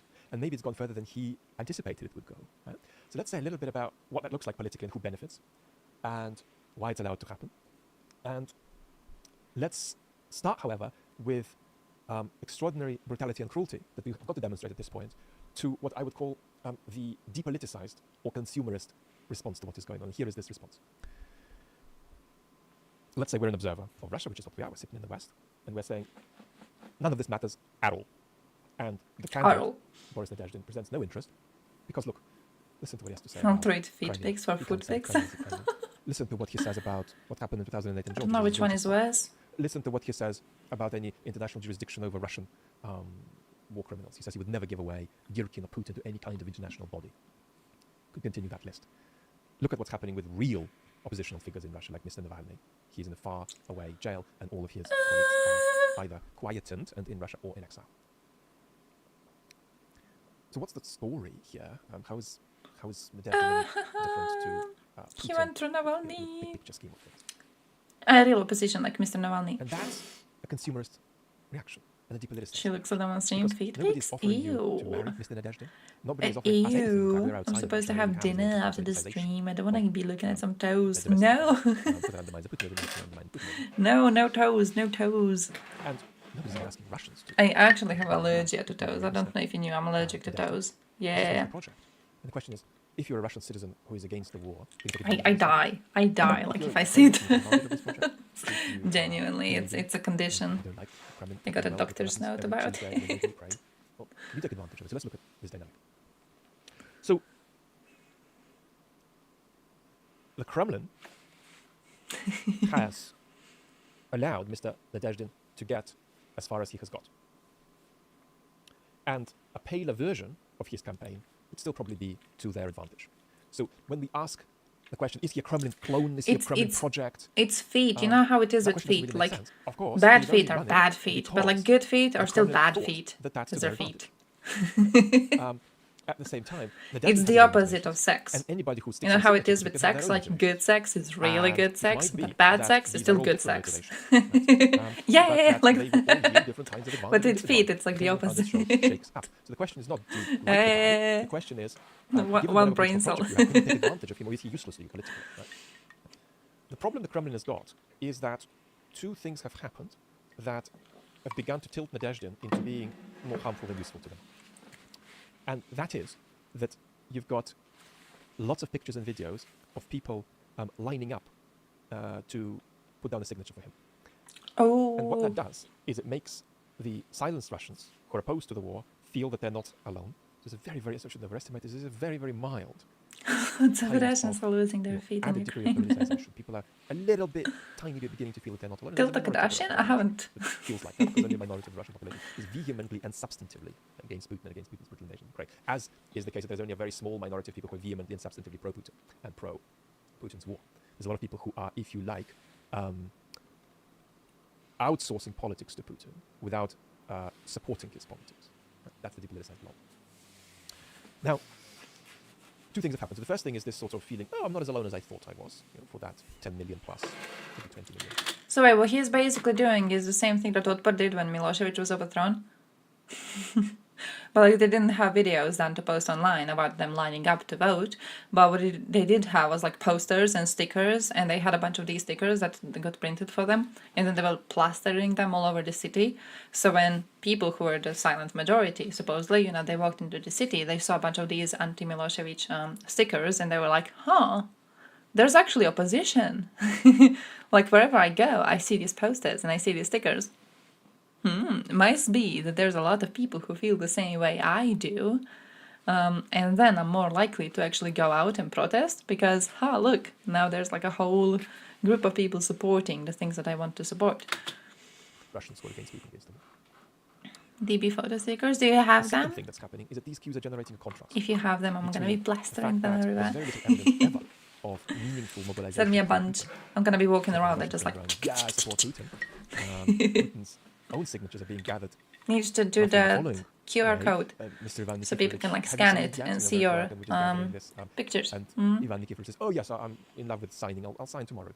So that's how these signatures are being gathered. We saw during the Prigozhin mutiny that there is, when the chips are down, there's going to be no major mobilization to stand up. There's a tiny bit of infinitesimal mobilization. That's a contrast. That's an awkward contrast with the Kremlin. So as far as the Kremlin is concerned, this is a useful project for them that has gone too far. Factually speaking, we do not know, and I don't have access to this information, what conversation Mr. Nadezhdin had with either the Electoral Commission or the Presidential Administration. That's how things look from the point of the Kremlin. It's a sort of... Now what you need to do, they're allowed to be built, you need to take really professional photographs going a bit off route of some woman with humongous titties. Register. And then the sticker is like her with huge titties. And there's like your Instagram tag over them. So people gonna see them titties. And then they're going to follow. And then they're going to follow you. You know, it sells. Titties sell, okay? It would work. Certainly. His anti-Putin, anti-war position is genuine. Yeah. A degree of genius. Did it work? Did you get some follows? He isn't sure. I hope you did. He really isn't sure about that.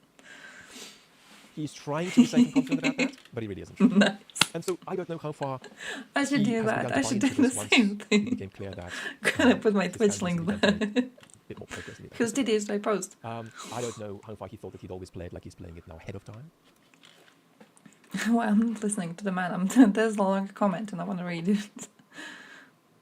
Russians together, boom, and dude loses an arm. He's like, hold on, we're still friends. They're like, nah, you're alone. Oh shit, no. Is that the one? Oh no, it isn't. Oh no, it isn't, okay. Because I saw the one, but there's like a dude. He's harmed or something, and then these two other dudes like just leave him behind. And they try to go away, and then one of them gets blown up, and bro, that stayed on my mind. Holy shit. And then like, what's the fucking mindset? Can you imagine watching your fucking countryman going through that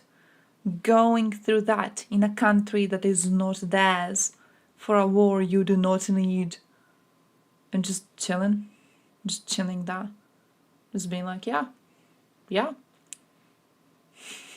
you'd be like this. Everything's okay. And then this dog, and instead of like fire everywhere in the room, it's Vatnik cubes. And he's still just sipping on his coffee and being like, yep. Can I borrow yours, boobas? Tatas? I wish I could borrow some. You know what I need to start posting? I need to start, because I'm using Threads now, I need to steal... who's that woman on Twitter who makes the post like, oh, I store my Russophobia in my titties, and then she posts a titty pic. I need to start doing that on Threads. I need to be like a Threads copy of her. That's actually a good idea that I just got. What can I tell you about him? And then I take that and I put my link over it. One thing I can tell you is that he is very careful. Advertisement, my dudes. So he'd be sitting down and Did you just hear titties? In terms of all the connections he has, a lot of connections. Did you just hear titties? Okay. Russian occupation of Ukrainian territory. What can I say about that? What's wrong with Putin? What can I say about that? What can't I say about it? You can't say anything because you're a fucking coward. Aye. Nice. Okay, nice. Oh, it was like round like that. Oh, nice. Fair. That's good. That's good. Also, I like the logo. I like the logo. That looks good. It looks good, but nice. Was it like pro made? Holy shit, that's cool. That's cool. I hope it got you a lot of follows. Yeah, it does look like a camera. It does. It does look, it's like, and then inside, yeah, definitely, definitely. That's a cool ass logo, my dude. That's a really, really cool one. Full respect. Got me a lot of everything. Ah. The girls come into DMs like, hey, can I be a model? He's trying to be very, very conservative. Because I had a friend. I went to art high school, and I had a friend who was really, really into photography, and he complained about that. He was like really, really shy, and he was always taking pictures of like the environment. He would go outside and he would take some pictures. And then sometimes, you know, there would be like girls passing around, and then he would take their picture too, and then he would share the picture with them. And he was like, yeah, sometimes they come into my DMs, like random girls, and they're like, hey, can you take a picture of me too? And I don't want to because I'm scared. Nice and gay. I mean, it's easy, you know. Nature's never gonna look at a picture and be like, oh, you made me look fat. Take another pic.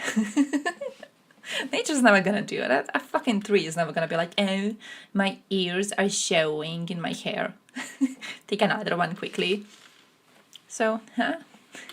Cross lines that are going to be, if you like, physically existential. That's what I can say. Now, let's say a little bit more about other actors involved. Russian people, Russian opposition, us, Ukrainians. The majority of the people who are lining up are not lining up because he gives an amiable impression, which indeed a lot of Russians feel he does. They're lining up because it's a relatively safe way of expressing a dislike for the war. And it's a relatively safe way of expressing a dislike for where the Putin regime is trending. Don't take a pic now and not drunk Somebody enough. might say, Don't well, take a look, if you pic put a now. signature Too in drunk? there, you could Yeah, get in yeah. trouble. A building It's would never nice to do know that. if they're going to go out and get the 100. So it's good, it's good, it's a good plan. Signatories.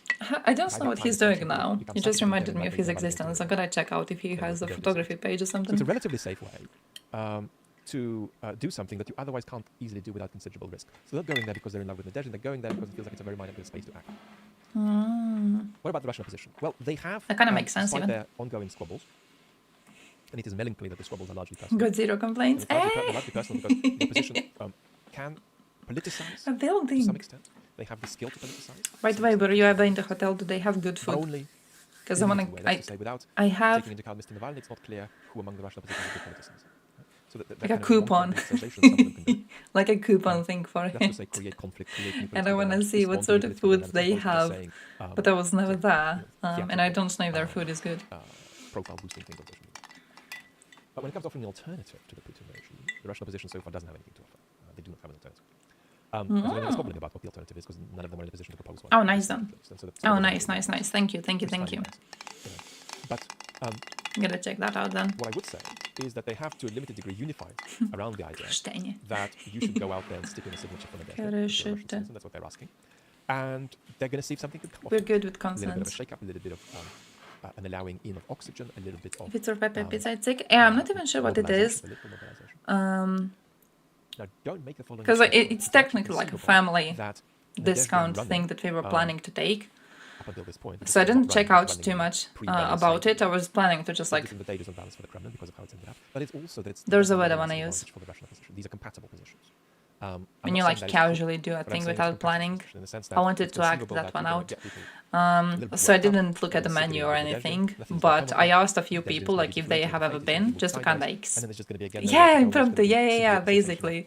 It's supposed to be like a surprise meal with my uncle, because he had a birthday and he was working, so we couldn't take him out. So, you know, we're planning to go now. So I wanted to kind of surprise myself too. Now, but also I want to know if it's good, you know.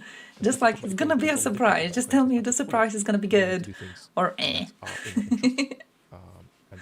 Hey, yo, Gustavo, how's life going?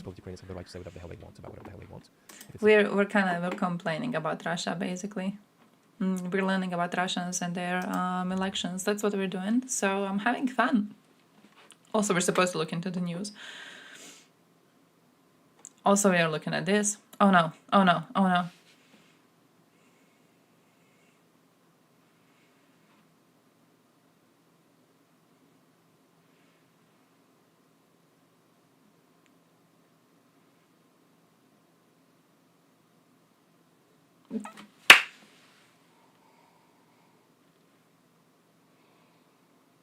Man, why would you do that? Why would they do that? Oh, that's just stupid. Why would you do that?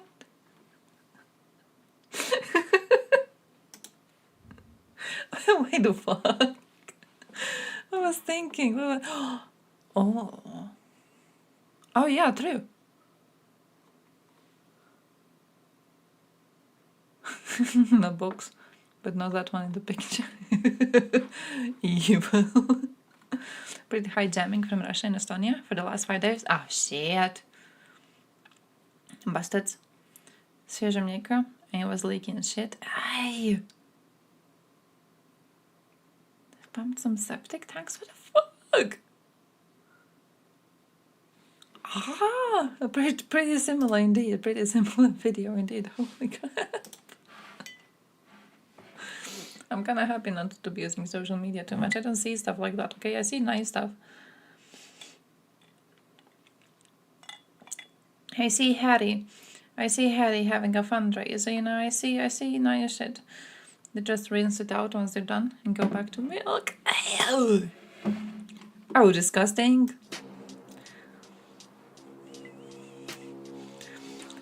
Look at good stuff and stuff. Look at this drone.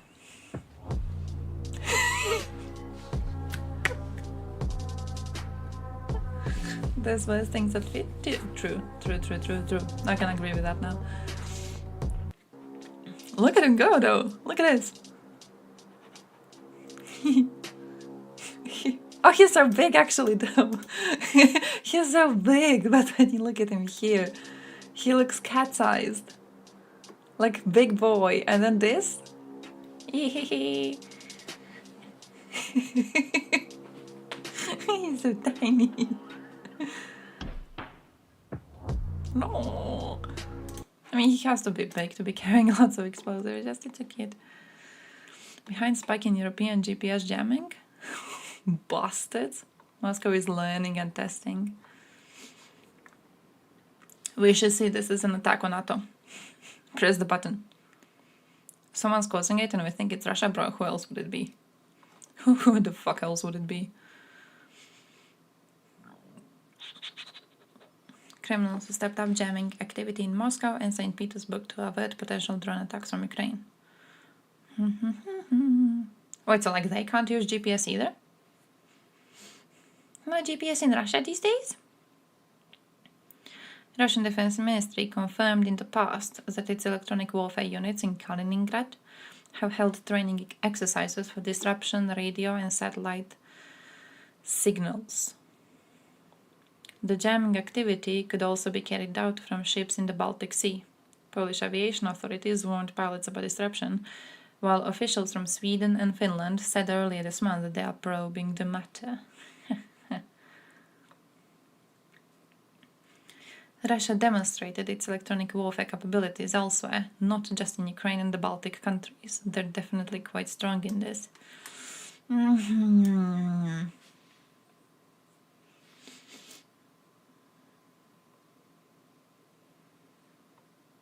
Sharp rise in attacks on these systems, which poses a safety risk. We immediately need to ensure that pilots and crews can identify the risks and know how to react and land safely. Man, we're just being like, oh yeah, who's fucking up our systems? It's Russia. Okay. Alright, can we do something about it? Probably no. Let's just learn how to coexist with it. You just got some milk? Ew. After the whole ew, does it smell weird? Flat in St. Petersburg. It's for sale for 22 million rubles. Oh. How much is that in normal money? Does it smell weird? You know it does. You know it does. You tried it. It's like, ooh. It's a bit more sour than usual. Которая находится на первом этаже здания. Вот так вот выглядит и ее места общего пользования. I mean, if it's a real cheap apartment. Dude's no end. I'll learn about tennis, dude, like yesterday on Thompson stream. 420 тысяч рублей за квадратный метр этого жилья. Рублей, ее 420 тысяч рублей за квадратный метр.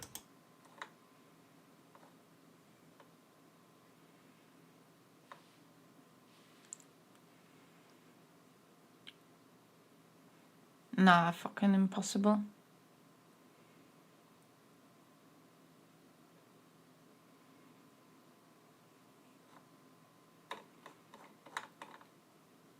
Квадратный метр. Yeah, but doesn't he say? Запрашиваемая стоимость ее 420 тысяч рублей. 420,000 per 1 meter squared?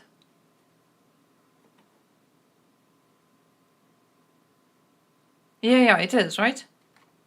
So 420,000 rubles per 1 meter squared.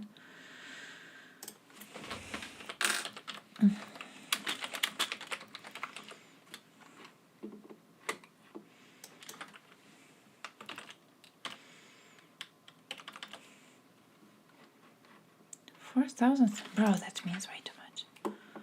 That seems like way too much. I thought it would be like I thought something's wrong with calculations.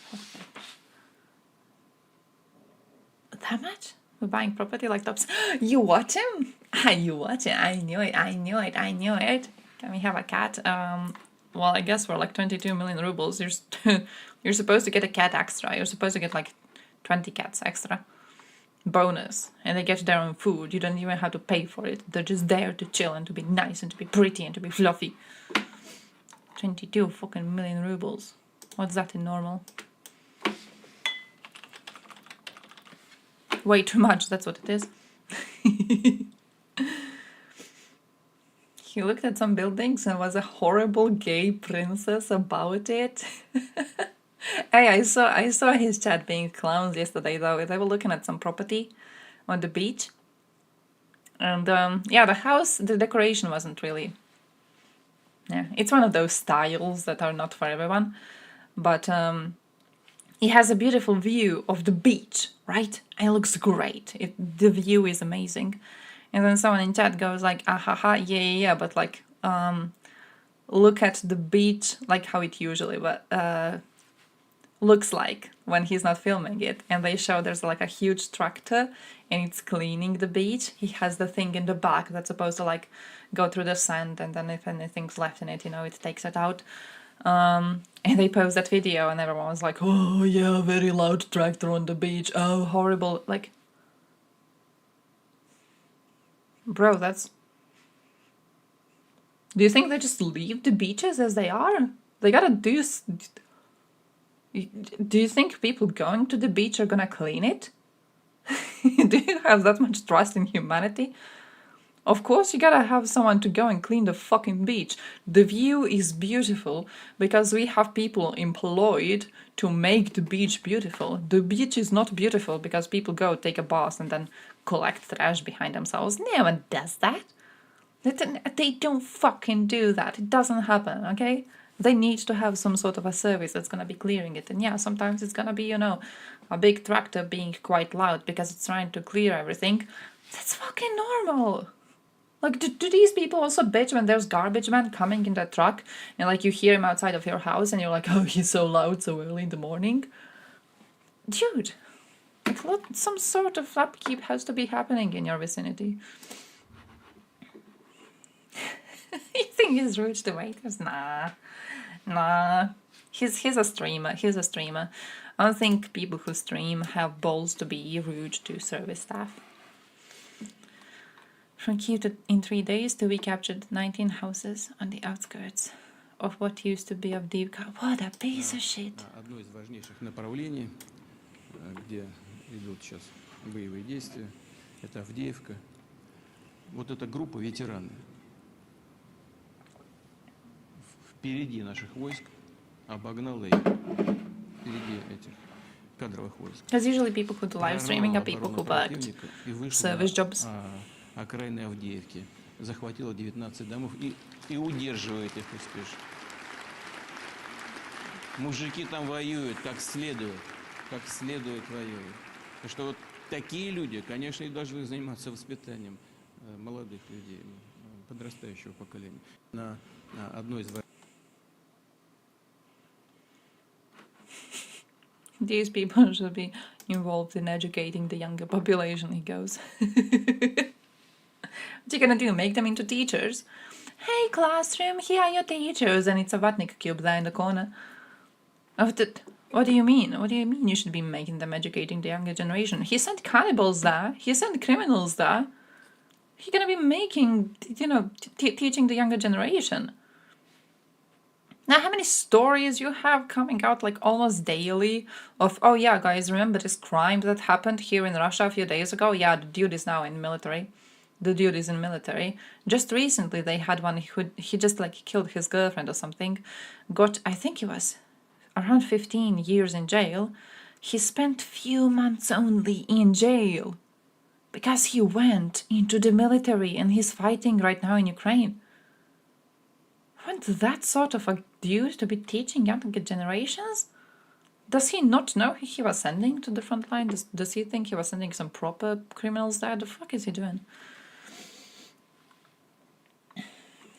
That's very, very dumb. Sarma. Sandwich, Hanoka, cornflakes, not milk. In pumpkin seeds. Bro, I had one sandwich. But I'm hungry now, so that fails. I still stream for like half an hour, so then when I go to eat, I'm gonna make something fucking great. Made mac and cheese yesterday, so that was good. SU34, heck yeah.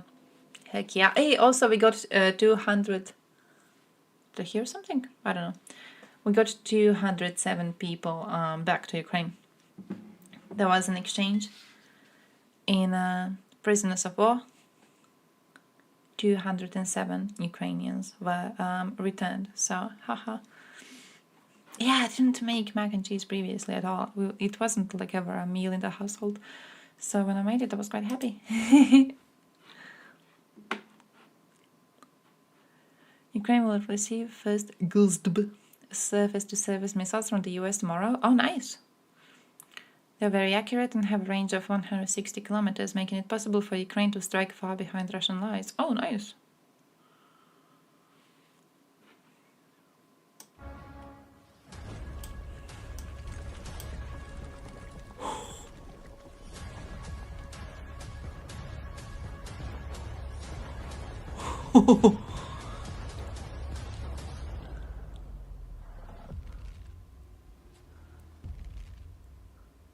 What the fuck was that? Oh, do you think Russians are shitting themselves about their stupid ass bridge? Hey, by the way, what was on Crimea today? When I started the stream, I was seeing people talk about the bridge being closed. In the composition of the Air Force of the Armed Forces of Ukraine, there's the 2004th Sevastopol Tactical Aviation Brigade. There was a big airstrike on Russia. Oh, it was on Russian airbase. Oh, nice. Oh, nice. Because I saw just people posting about the alerts. Oh, Ukrainian loitering munitions struck military targets across Crimea today, destroying significant amount of equipment. Oh, that's nice, nice, nice. No one had the updates when I started. Everyone was like, oh, guys, something's going on. Something's happening. Also, brigade delegation took part in a military conference in Tallinn. Nice. This year's theme was Military Technologies, Challenges for Small States. Good evening, dear delegates. Yeah, My fuck name the is bridge. Denis Prokopenko. I am the commander of the 12th Special Forces Brigade Azov. USA of the gave National them Guard some of fancy Ukraine. new bombs I though, want so to thank you for the opportunity to be a speaker at your event. It is important for it's us doing to something. understand the main This is given issues as much of the as, modern land you know, warfare with the Russian Russia is Federation. getting from its allies, I not am really. sure our experience But will it's be doing useful something. to you to draw certain practical conclusions.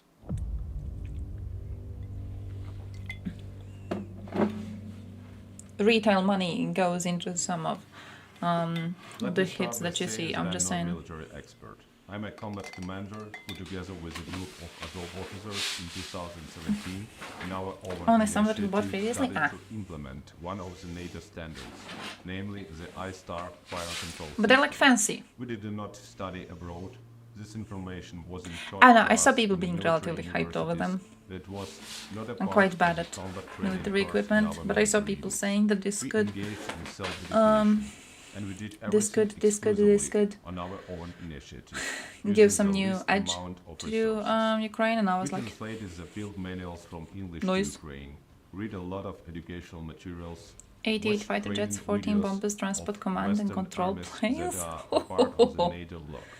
The Nice. I-Star system is quite well known throughout the I-Star. world, and is May it get in worse. the context of the network-centric warfare we are currently having, it has become even more effective. Therefore, it does not need to be introduced. For my part, to as be an officer introduced. who has been fighting as a front line against the Russian Federation since 2014, I would like to know that during this almost 10 years of war, there has been tremendous technological progress in the field of automated battle control system and robotics. Yeah, that which makes sense. significantly Well, when I click on the link here, when I click on the link, because I'm gonna lose it. New version of anti-drone protection. Oh.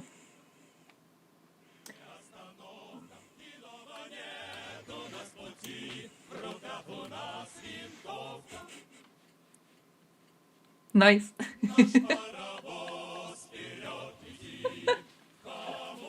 Where is he? I don't even see him.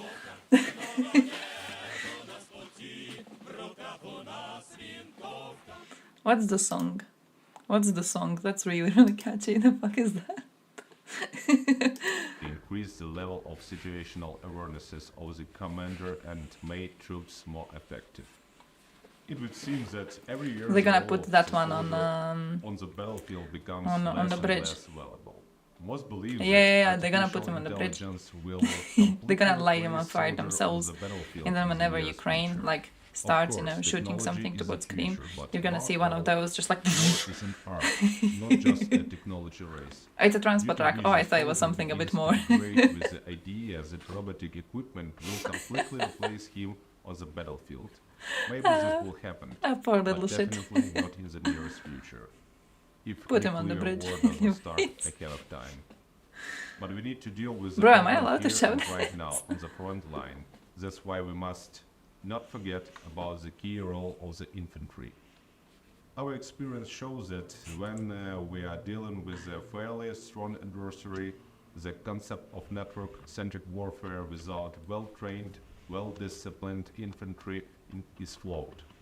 After all, from the beginning, a huge front line for hundreds of kilometers was open to a full-scale invasion which the infantry must withstand.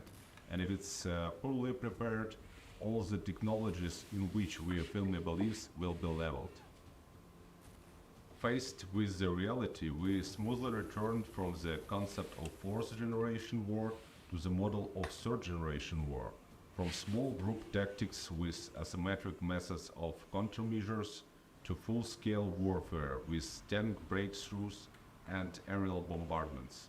If the enemy has a well-developed anti-aircraft system and a powerful electronic warfare, most of the latest technologies do not work. This is the reality. The effectiveness of the system must be tested in real combat conditions with a capable enemy. Lots of things work in an environment where the Fired enemy this up because runs he in was smoking. slippers and fried camels, but do not work against I regular mean, you know how troops they in work. major land warfare with Wouldn't be enemy too surprised, would it? advantages in every aspect. Including the It's use impressive of smoke technology. though. It almost makes you think like they added it on purpose.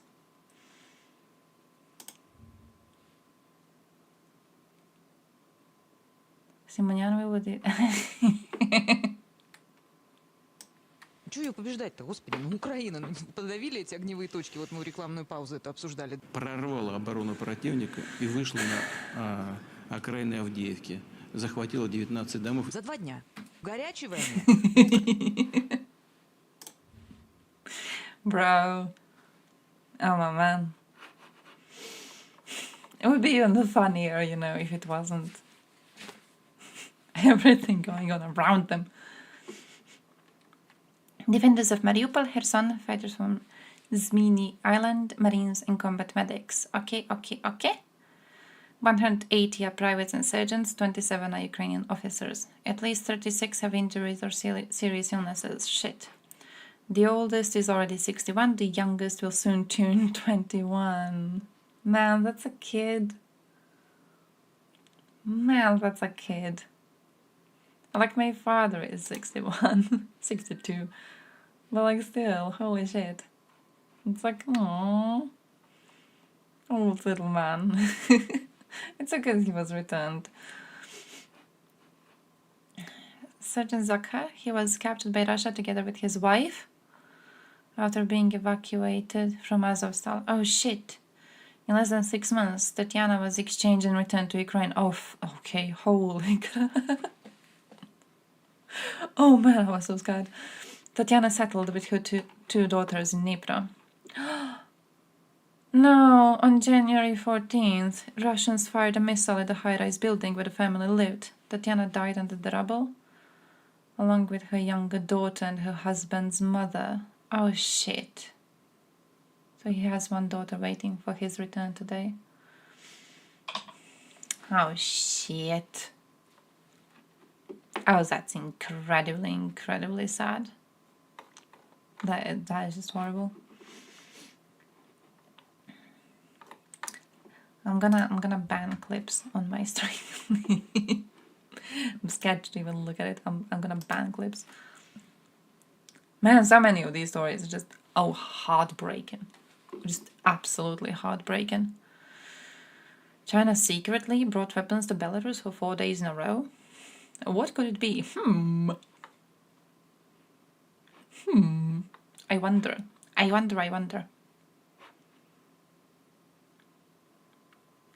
Planes from China occupied an atypical parking lot which is intended for servicing government planes, including cars used by the country's self-proclaimed president, Alexander Lukashenko. Parking lot is located at a remote distance from the others and next to the airport exit by the shortest route and without inspection.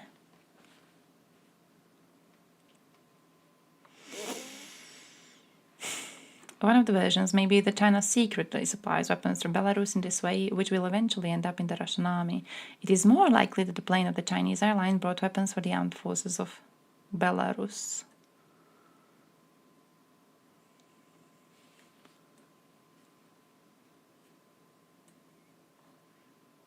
Like, what's the difference? Even if they give them to the military of Belarus, it's still going there. It's the same thing. It's the same thing.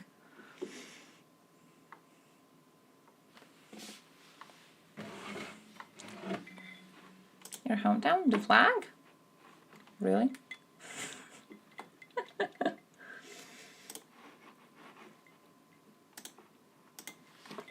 It's the basic Osijek. The flag is just the basic one that you get when you go on the flag waiver website.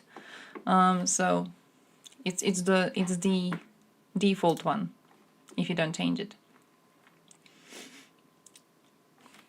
In one part of here there was an AFO car? On the other side of... Really? AFO car. Oh, nice. Oh, it's for Osijek. Osijek is the name of the city. Osijek. Begging for international experts to come to Russia and conduct an investigation on the plane crash. Самолет сбит, это уже установлено точно, американской системой Patriot. Это уже экспертиза установила. Это первое. Второе, украинские власти там где-то обронили фразу, что хотели бы провести международное расследование. Мы просим об этом и настаиваем на том, чтобы было проведено международное расследование. Желающих из международных организаций нет. Вот я официально, пользуясь случаем, официально говорю, мы просим прислать международных экспертов и провести этот анализ. Оценить имеющиеся вещественные доказательства того, что самолет сбит системой Patriot из конкретного места И в конкретное время, я уже говорил, в 11:10 было произведено 2 пуска. Wait, what's the...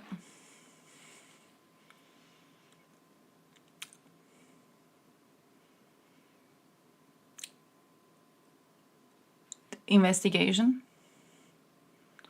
What are we talking about?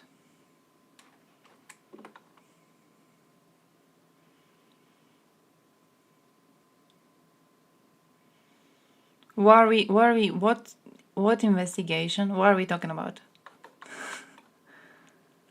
Like when, because the only thing that I would consider really meaningful to be investigated in this situation is a Russian claim of prisoners of war being on the mentioned plane, right?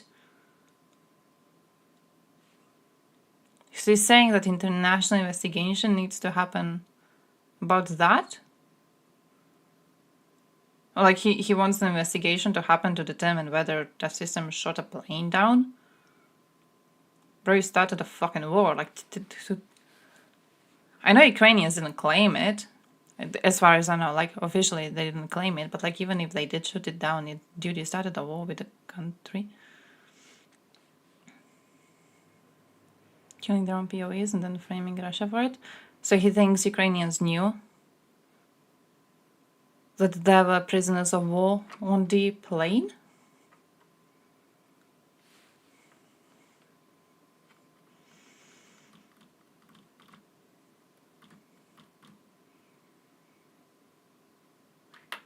Ah, he wants to make it look like Ukraine knew.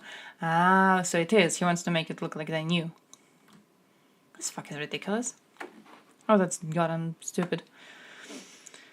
Putting prisoners of war into harm's way intentionally is technically a war crime. Oh, holy shit. Oh, holy shit. Yeah, I don't really believe they were prisoners of war.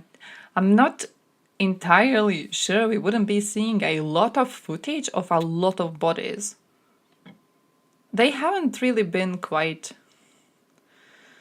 you know, good with keeping things like that contained. I don't really know if I would trust the idea that there was so many bodies there and we haven't seen evidence of it. So to me it seems very, very, very unlikely.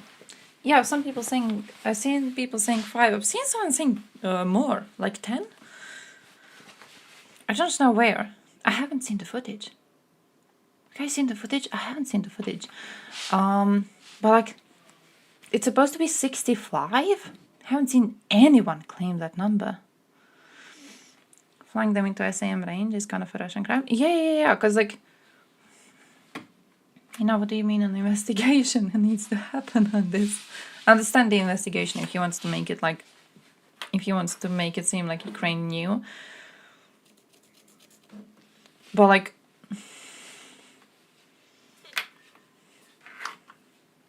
what are you trying to accomplish by that? Is footage plural of footage? What's plural of footage? 1 1 footage, 10 footage is 1 footage, 10 feetage, 1 foot, but footage, not food feet, footage. you gotta put footage into singular, which would be 1 footage and then 2 feetage. I know English. Wait, do we know how many bodies they have in the morgue? Wait, do you think I can do this and then hope to get like a Wikipedia or some shit? Oh. That has to be footage. That has to be footage. Russia stated the plane was shot down by Ukraine while it was carrying 65 Ukrainian prisoners of war captured during the Russian invasion of Ukraine, and that prisoners of war were to be exchanged in a swap. General Staff of Ukrainian Armed Forces did not directly take responsibility for shooting down the airplane, but stated it was a legitimate military target, carrying S-300 anti-aircraft missiles for bombing Kharkiv Oblast. Investigation claims of responsibility. Yeah,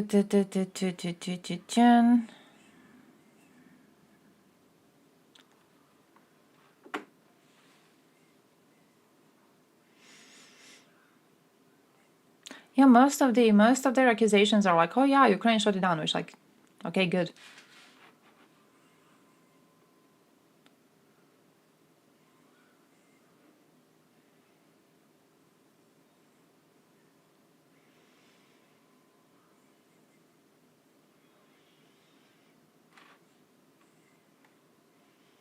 He pledged to publicize the results of the Russian investigation so that people in Ukraine know what really happened.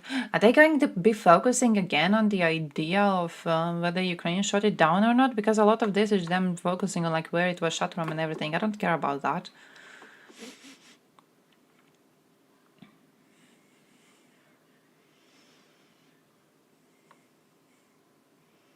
Yeah, I thought the accusations are going to be like, oh yeah, Ukrainians knew that they were prisoners of war on the plane.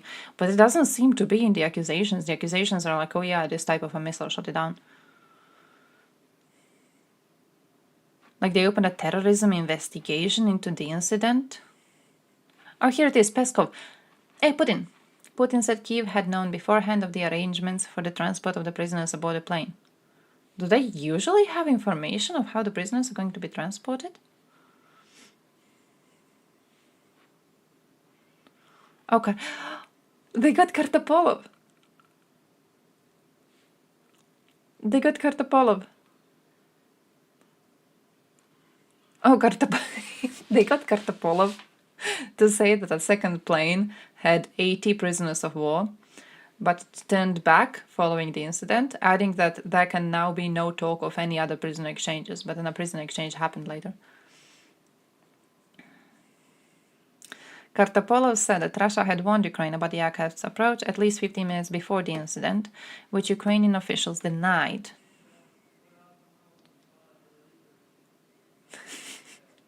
They mobilized Kartapolov for this, the man who lied about MH17 downing so badly that Russians themselves had to be like, no dude, you're lying. They mobilized Peskov for this. They mobilized Putin himself, but like Putin keeps on saying mad shit all the time. But you know, from the group of people involved, this doesn't really seem very believable.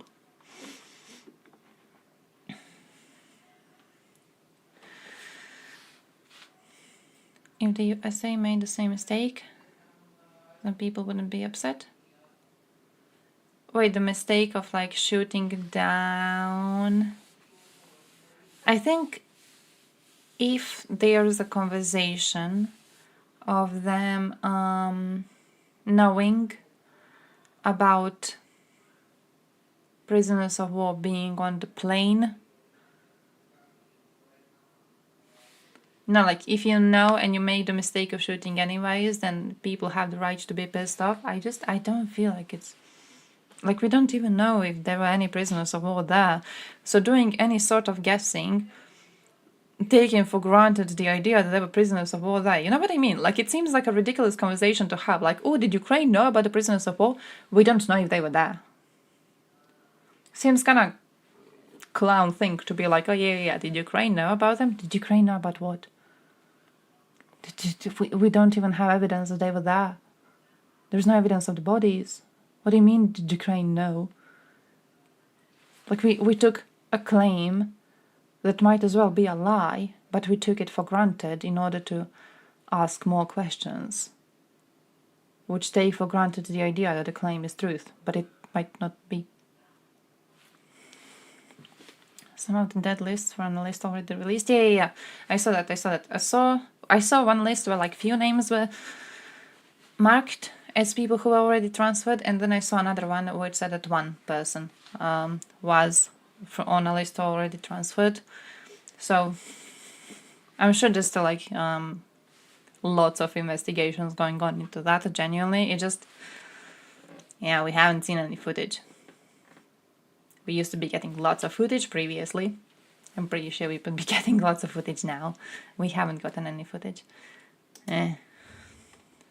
Oh.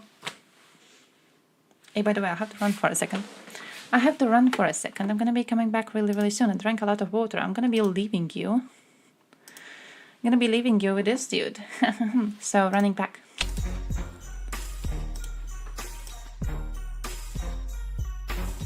Savage Siege. Moscovia has appropriated the name Russia, which in its geographical, cultural, geopolitical, ethnic sense fully corresponds to the modern term Ukraine. Ukrainian people became a victim of probably the biggest cultural robbery in human history. Ukraine's most prominent historian Mikhailo Grushevsky point-blank said, "We are a nation whose name was stolen." Moscovia stole the name Russia and got us all fooled. Such a bold claim would require some unwavering evidence, which is exactly what I'm going to do in this video. I will present all evidence required that would support my bold claim for you to have no doubts this is so. And I'll start by teasing you with a quote by Karl Marx, which you probably didn't know he ever said. "The origin of Moscow lies in the bloody degradation of Mongolian slavery, and not in the rude heroism of the Norman epoch. Modern Russia is nothing but a transfigured Muscovy." Amen to that. My name is Yaroslav, I'm from Ukraine. Welcome to my channel where I bust Moscow myth one at a time. So what exactly did Moscovia steal? They stole the name of the medieval state called Rus and all the subsequent variations of this name. Russia, Rosia, Ruthenia, spell however you want it. These are all exonyms stemming from one root, Rus. Exonym means a foreign name that natives don't use. Germany, for example, is an exonym for Deutschland. And Japan is an exonym for Nihon. Russia is a Greek exonym for Rus. Russia and Ruthenia is a Latin exonym for Rus. The theft officially happened in 1721 when Peter the Great renamed the entire state of Moscovia into the Russian Empire. It was not a natural renaming that usually lasts for centuries. It was a deliberate and artificial rebranding. By the will of one person, Muscovites have become great Russians. Tsar has become an emperor. Listen to a history professor of Yale, Tim Snyder, confirm this rebranding. The new Russian Empire, as it's called, from 1721. And by the way, Russian Empire is a conscious rebranding exercise, right? It's called Russia because of Rus. С Яром Platinum Plus tvrdokorni problemi lakše se rješavaju. A da bude još zanimljivije, prebacimo na kratki program. Kapsula Jar Platinum Plus. Hey yo! Did you get the ad? You got the ad? Losers. Video plays soon, they say. Well, that's a lie. Wherever you go. It actually is. Oh, okay. You're watching that? I'm sorry! Together with the name I'm sorry! Rus, they have appropriated the history Why of are you Rus, watching that? its culture, You its can open prestige, any as YouTube Rus video were and you're once gonna get 10 of a those. great No worries, no empire worries. on par with Byzantine one, while Muscovy didn't even exist. If we look at Moscovia's origin, we see that it was born as a vassal to the Golden Horde and paid tribute to them until the very 1700s. Why are you writing so this just stuff some in? 300-ish years ago, there was no Russia. There was Moscovia paying its last tribute to the Crimean Hand. It's just like Karl Marx said. The origin of Muscovy lies No in K-pop, the no bloody K-pop today, degradation no of K-pop Mongolian today, I'm slavery, sorry. which does not I sound like something apologize. to be proud of. We're They gonna were get K-pop embarrassed after of getting their this. origin story, so they decided to cover it up. Just for I'll quote a snippets. Ukrainian doctor of historical sciences, Yaroslav Dashkevich. Muscovites essentially All planes entering appropriated the the name combat Rus. zone are This subject gave to it the a risk of albeit being fake, shut down. but still the brilliance of cultural, civilized state with an ancient historical tradition, with Byzantine Kiev. Wait, I'm stupid. It's a war crime for Russia to put POWs onto a transport and fly them into SAM range. I understand that. Actually, no, I understand it. I guess then, like, when they talk about prisoner exchanges, it has to happen in a designated safe zone. You can't just, like, enter your supposed plane with supposed prisoners of war on it. You can't just, like, enter the frontline area through any direction just because you warned Ukraine that there's going to be prisoners of war on it. So I understand that.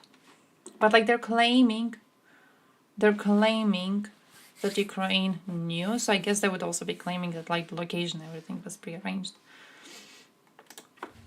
Medvedev. Wait, I'm stupid.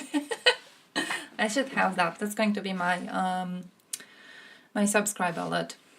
When someone new comes into the stream and they want to sub to me, it's going to be like, wait, I'm stupid, to warn them first. Finlandia. Fair. Okay, fair. A minute, what do you mean?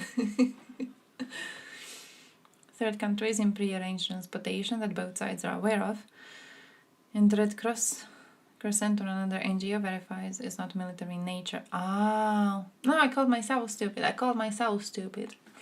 I have to warn you of my stupidity before you decide to give me money. It's like, it's a pre-warning. There should be a question previously before you sub. There should be a question of like, do you want to sub? And then you can click yes or no. And then if you click yes, then I go, wait. Consider. Consider the problem. No, you're just wanting to listen to news that I have collected for you to listen to and to learn new stuff. And also you want to listen to K-pop, okay? Where else are you going to be listening to K-pop? I'm like Spotify. I'm like Spotify but better because I only play the best K-pop here, okay? Where else? Which other stream can you go to where you can hate on the Russians and then listen to some K-pop? And then hate on the Russians more? No other streams. No other. There's no one.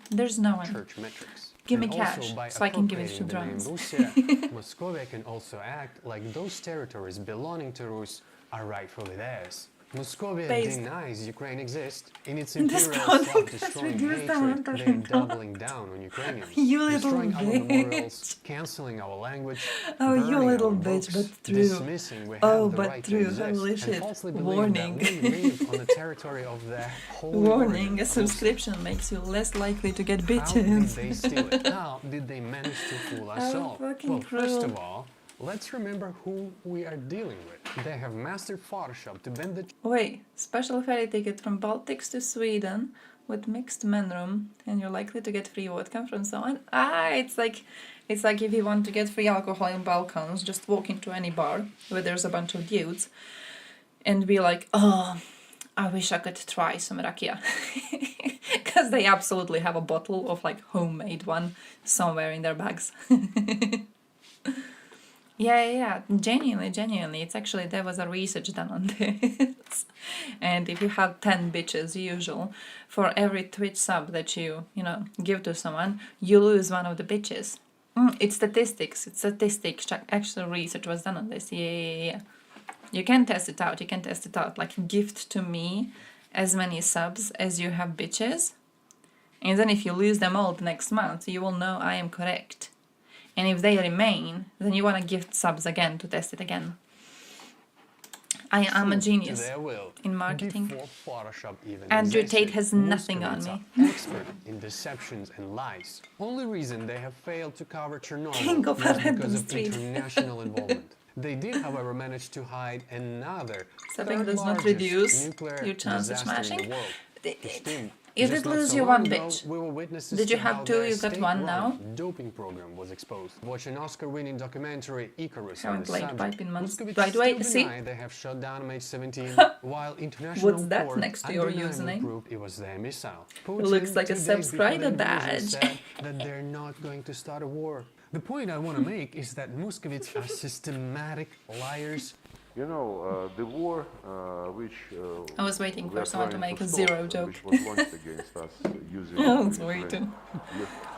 You're going to minus That's bitches. why no agreements with them are worth the paper they're written on. In 2014, they have invaded Ukraine. They have annexed a territory of a sovereign independent state by staging a fake referendum where there was even no checkbox to vote to remain as part of Ukraine. Their absence of dignity allows them to rip off the patches One from their is troops enough. One and just is enough. deny it Can was their confirm troops. I am a I'm gonna one make a bitch video person. analyzing in detail how exactly their propaganda works and affects people. Meanwhile, if you're curious, watch my Some video how viewers. Moscow uses popes as undercover KGB agents, and check out my video What Russia Really Is to see just how deep the rabbit So we just hole call it is. Moscovia from now Regardless, on. Moscovia is Can we not agree on that? We getting can away agree with on that. stealing Russia's name. Invading Ukraine has sped up the inevitable collapse of empire. Look like a lot more than just one More and bitch. Are more you saying people I'm becoming really interested fat? in Are the you saying I'm history as of fat this as region, you people? uncovering more and more clues that shatter their lives.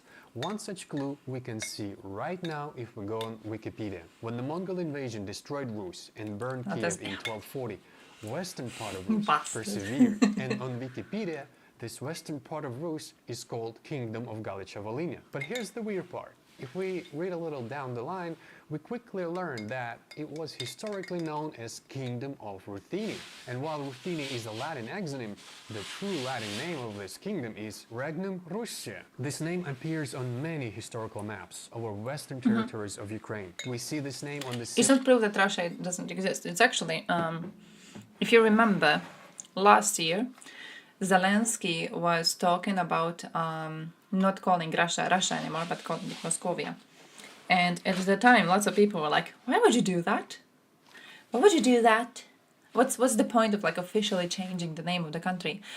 This is the point, because by calling themselves the Russians, they are pretending as if they hold a claim to lands of Rus. They don't. They do not. They have no claim to it. They're Moscovians. They got no fucking claim to it. But you know how it is with people, you've probably seen it a lot in Western spaces, when they like started learning about this. Oh, it's more so if we had like Zagrebian people right now, and then if later they take the name Croats, so they can claim the lands of Croatia. But they are just like one part of Croats, not the entirety of Croats. But by taking the name, they take everything. That's what Russians have done. So they took the name Russia, they took the name of Rus. By taking the name of Rus, they basically pretend like they hold a claim to all the lands of Rus. They do not. It is not their land any more than it is land of anyone else who was part of the Rus group. So yeah. Try going on any flight and you'll see they never crossed Russian land. It's a hoax. Russia doesn't exist anymore. Proper conspiracy. Russia is not even a real country. True. Moscow, it serves fish people. Oh. And to be fair, like fish people are kind of alright. They're just fish people. They just like fish a lot. But they would be like, they would be the proper one, even though they're very cringe. Still of the king Rex Russia. We see it on the coins, Moneta Russia. All meanwhile, 1,000 kilometers from Kingdom of Rus, there is a country that's undeniably called Moscovia, that is minting coins with Arabic script on them. And that tsars wear hats with Koran scriptures. A very inconvenient part of history for Moscovites that shattered their lies that Moscovia being direct successor to Rus. So they rewrite the history that downplays the significance of the Kingdom of Rus. In fact, they even give it a different name. Also, if you notice, Rus on Wikipedia is for some reason listed as Kievan Rus. Also, an artificial name created by Moscovites to imply that there was more than one Rus, which there wasn't. So back to my original question, just how exactly did they manage to pull it off? How did they manage to get away with stealing a name? Well, as history is written by the winners, after they got away with a lot of shit. Moscovites were really busy rewriting history, as so to destroy evidence that contradicts their narrative and to fabricate new one that legitimizes it. Catherine the Great, who came after Peter, did exactly that. She created a commission for compiling notes on ancient history, mainly Russian, the sole purpose of which was to attach to a newly rebranded compiling history, mainly Russian, derived not from Mongols, but from the Norman kings of Rus, Rurik, Helgi, Ingvar. Those kings were ruling from Kiev and are believed to be Vikings from Scandinavia. That's why Marx said Russia of the Normans disappeared completely from the scene. Indeed, such Rus disappeared an elephant, start rises, a whale and it shows lies. Centuries later and start pretending like it's still alive. It's turtles all the way down. Created by You know that story? You know that story? I think it was Dawkins. Dawkins was talking to one woman who believed actually that Earth was flat and it was standing on the backs of turtles. So he's like, okay, so the Earth is a flat plate, right? And it stands on the back of turtles. And what are the turtles standing on? And she goes, oh, there's more turtles down. And he's like, okay, but what are those turtles standing on? And she's like, more turtles. So he goes like, okay, but like, if you skip all the rows of turtles, what do the last of them, like, stand on? And she's like, no, you don't understand. It's turtles all the way down. And Yay. they started with collecting all historical documents and archaeological evidence they could get their hands on. As they had control over the most territories of former Rus, it was a fairly easy thing to do. Thousands of documents and artifacts were stolen from Rus Ukraine and relocated to St. Petersburg, the new shiny capital of rebranded Moscovia, built on the bones of Ukrainians. After 9 years of colossal falsification effort, in 1792 the commission produced a new history of Moscovia, where they converted Ugro-Finnic tribes into Slavs, Muscovites into Great Russians, Ukrainians into Little Russians, and laid the foundation to their history prevalent to this very day. So the hardest part was Oh done. man, you All that still have remained people was to believing in this enforce shit. their new history and protect it from questioning. So throughout the centuries, Muscovites had many more of such commissions, constantly adapting and readjusting history to fit their needs. One such commission exists right now, called Commission for Historical Education, led by Putin's trusted helper Medinsky. But check this out, in 2012 there was another such commission, and you'll never believe what it was called. Presidential Commission of the Russian Federation to counter attempts to falsify history Oh, bro, to that's the a long detriment name. of Russia's interests. Yeah, I could have not imagined a more self-exposing name. It's just like the Ministry of Truth in the novel 1984, an agency that controlled history, as those who control the present control the past, and those who control the past control the future. The wisdom of George Orwell. Don't you think it's cute that his book was banned in Soviet Union? That was their instruction manual, basically. But check this out. It gets even better. The chairman of this long-name commission is Sergei Naryshkin, who happens to be the director of Foreign Intelligence Service. He's also the current head of Russian Historical Society, founded all the way back in 1866. So their head of intelligence and their head of history is one and the same man. Yeah, I would at least give this guy history as a hobby.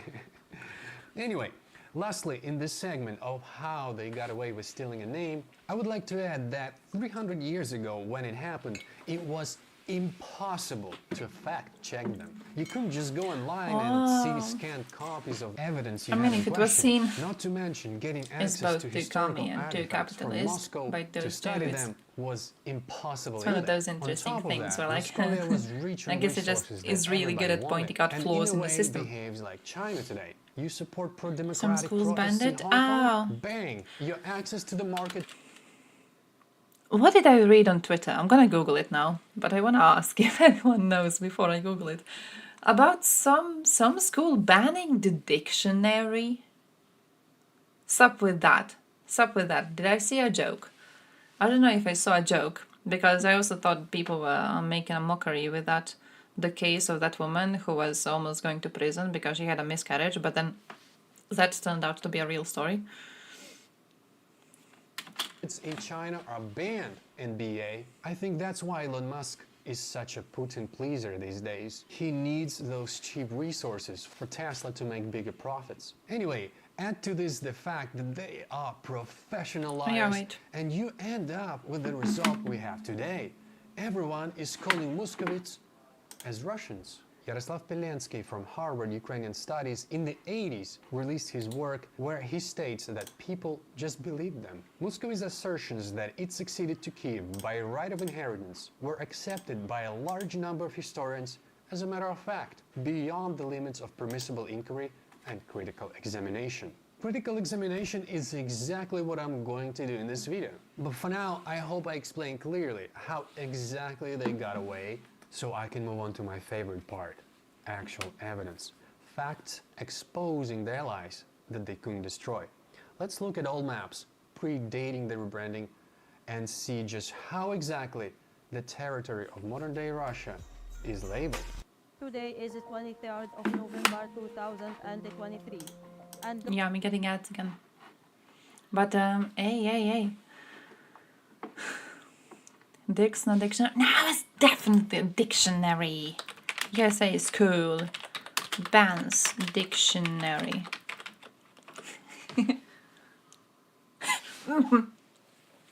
I told ya. Fucking told ya. Why would we trust Victoria? I'm always correct. I am always correct. Look at this. Florida schools banned dictionary. Oh, Florida, is that the dude? Oh, that's the dude. That's the dude. That's the anti-vax one, right? Schools removed more than 1,600 books from school libraries, including multiple dictionaries, over a new law related to sex and gender. Oh shit, do you think they have like a definition of gender and someone got offended because it doesn't just say, oh, look at your genitalia to know? Oh, that's ridiculous. What did they say? What did they say? Merriam-Webster's Elementary Dictionary, the American Heritage Children's Dictionary, Webster's Dictionary, and Thesaurus for Students.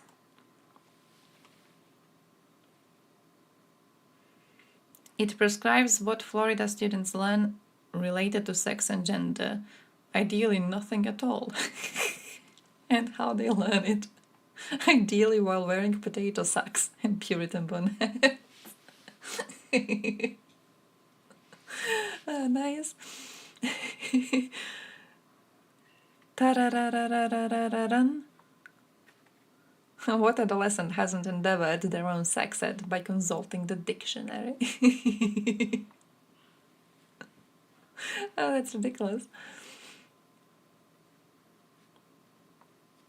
The opening lines of the bill define the word sex as the classification of a person as either female or male based on the organization of the body of such person for a specific reproductive role, as indicated by the person's sex chromosomes, naturally occurring sex hormones, and internal and external genitalia present at birth.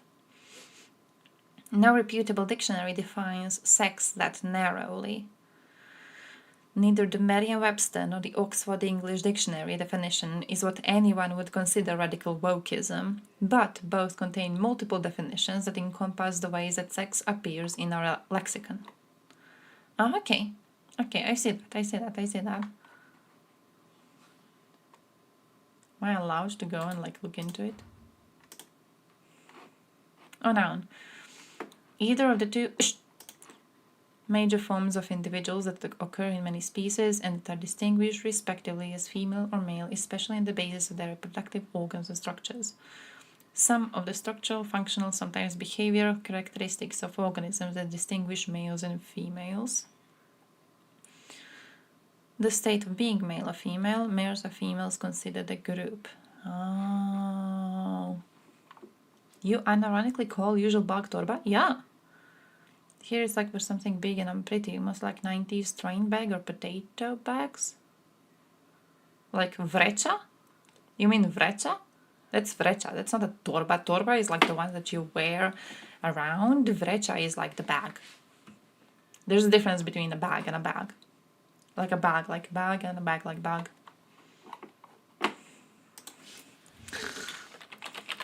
What I'm trying to say is that you get this one, which is torba, which is these ones called torba, and you got this one, which is vrecha, which is these ones. It's a different one. It's torba expert. We have proper words. Sacha Baron Cohen's Borat helped pave the way for Israel's slaughter in Gaza. The fuck?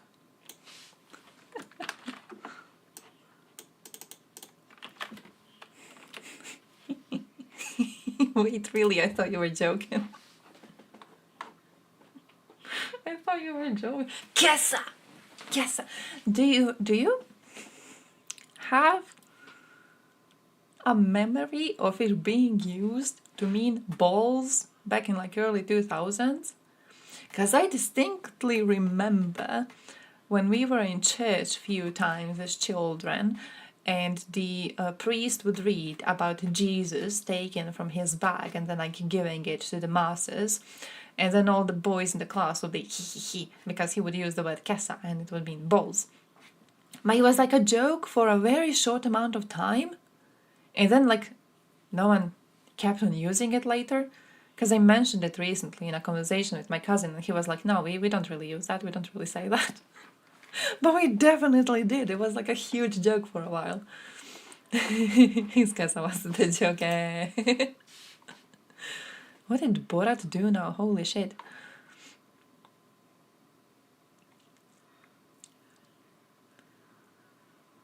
Among the most vocal figures continuing to celebrate and encourage the Gaza genocide, is a self-described comedian who serves as the lead writer for numerous high-profile cinema and TV projects, including the sequel to Borat and Who is America.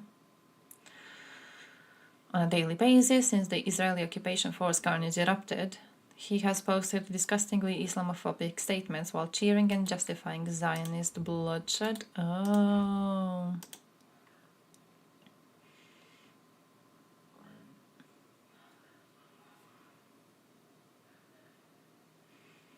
What a pointless 4 months it's been, and what a waste of life. All because Hamas, with popular Palestinian support, are totally racist and sadistic bastards who want to rape, murder and kill Jews, rather than have a peace agreement and coexist with them.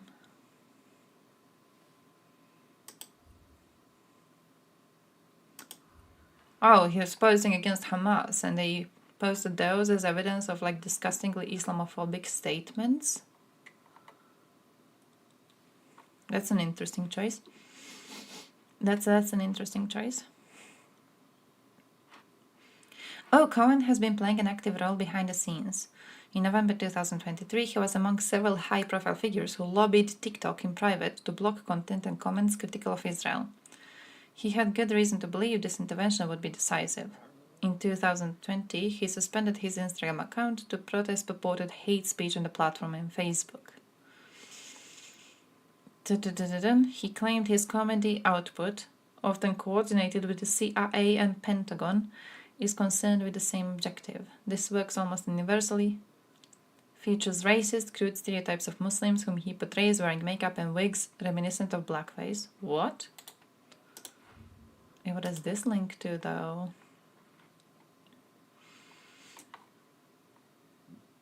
I thought it would just be giving me shorter list, but holy shit, I actually have to read. I actually have to. Wait, you said you never joke about Borat. Olveg, what do you know about this? Olveg, what do you know about this? You're serious about this? Give me some facts. Give me some facts. Torba. Torbina is a type of travel bag that is usually carried on the shoulders. Oh. Travel bag as well as portable manga for animals. But see, this, it's like it's torba, it's a proper torba, it's a proper torba, it's a baggy. It's a baggy bag, it's a baggy bag thing. It was associated with begging. To go with bags means to beg, to hook bags, to go with bags, to go begging. Ah. Nah, torba is properly used for like a proper one though. Another definition of a pederusha. You think?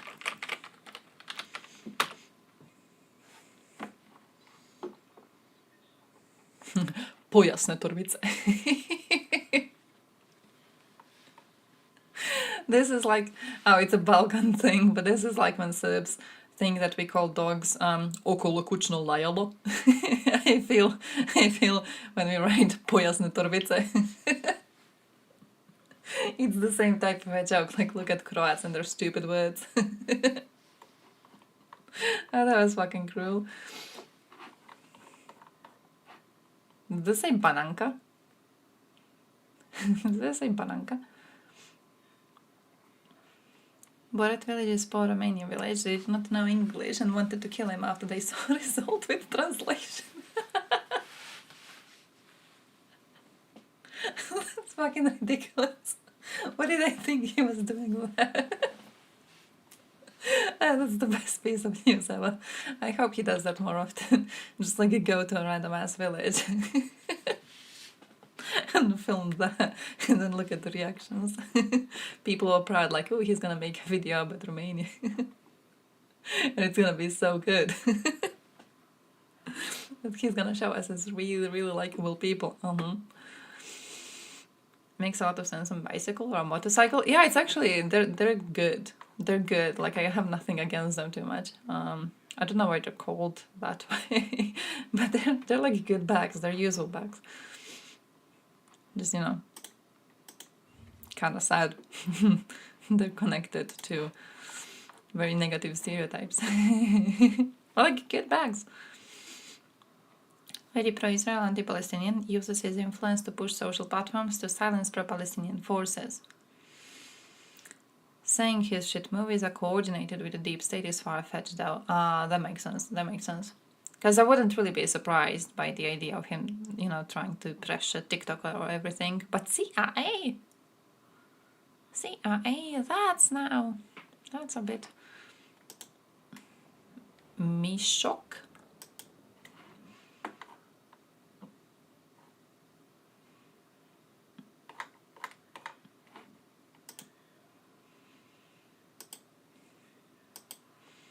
Oh wait, where's the Croatski? Vreć. Vreća. Just say vreća. Just say vreća, my dude. It's a better word. It's a better word 20,000 times.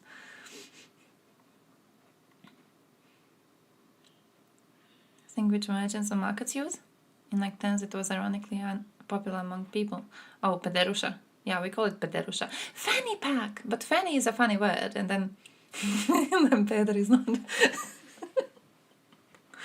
There's like levels to which words you should be allowed to use when you make a name for a type of clothing. Fanny is funny because it resembles a fanny. Infinite commercial loop. I'm so sorry to hear that. I'm so sorry to hear that. They should not be appearing too much, but I can't control a lot of it. Prominent celebrity that uses anti-Semitism. Anti-Semitism. Yeah. I thought I read it wrong. As a cover to say that war in Gaza is super great. Yeah, I understand that. Like, you're not allowed to criticize Israeli actions, because if you criticize Israeli actions, these people will call you an anti-Semit.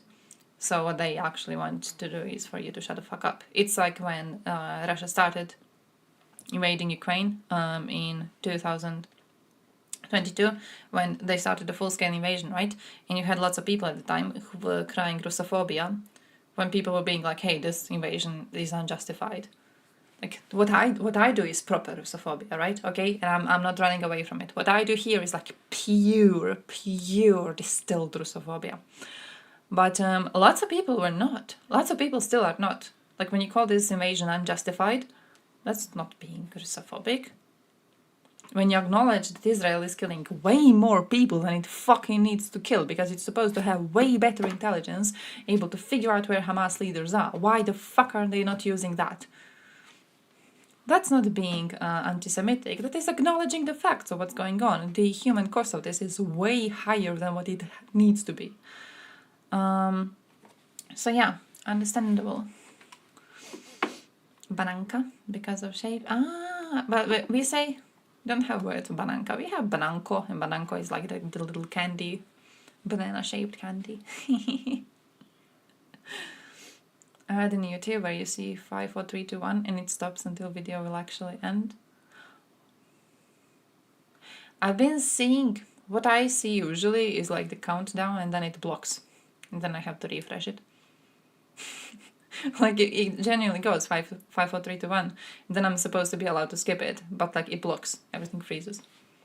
I don't know why that happens. I use proper ad blocker. I'm trying to use ad blocker. It's not working.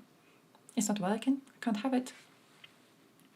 In US, I want a country to be a little more like a European normal functional country. Communist. It's a cool little thing with Republicans specifically, how they're going to be like, oh yeah guys, well, we should be taking care of our own homeless people, so we shouldn't be giving money to Ukraine, we should instead be helping our own homeless people. But then whenever someone is like, oh, okay, let's do this to help homeless people, they're like, oh no, that's communism. There's something, you know, quite entertaining in seeing that. I think it's easy to be entertained from my position though, because it doesn't affect me that much. So like it's easy to look at USA and be like, ha ha ha, funny, stupid. But I guess from your position it's a bit more serious. It's a bit more problematic. Yeah, I haven't watched Asmongold in a very long time. Is his room clean? The one thing I know about that dude is that I saw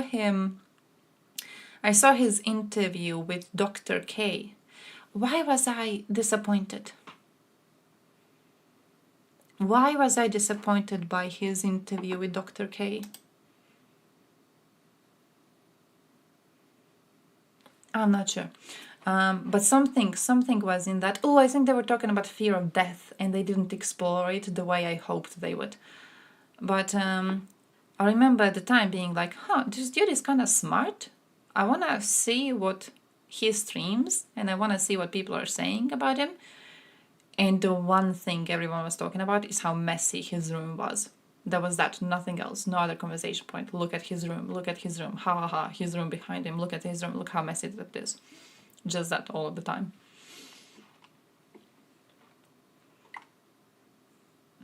Happy my parents moved back to Europe from USA. Hey, happy to have you around.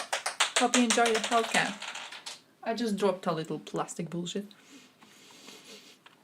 Same game as the last one, and the one before, and the one before. No, that is actually a false claim. That is a false claim, okay? Listen, it's worse than the game before. And the reason it's worse than the game before is Lucky Chloe is not there. It's worse, it's horrible, okay? Don't buy it.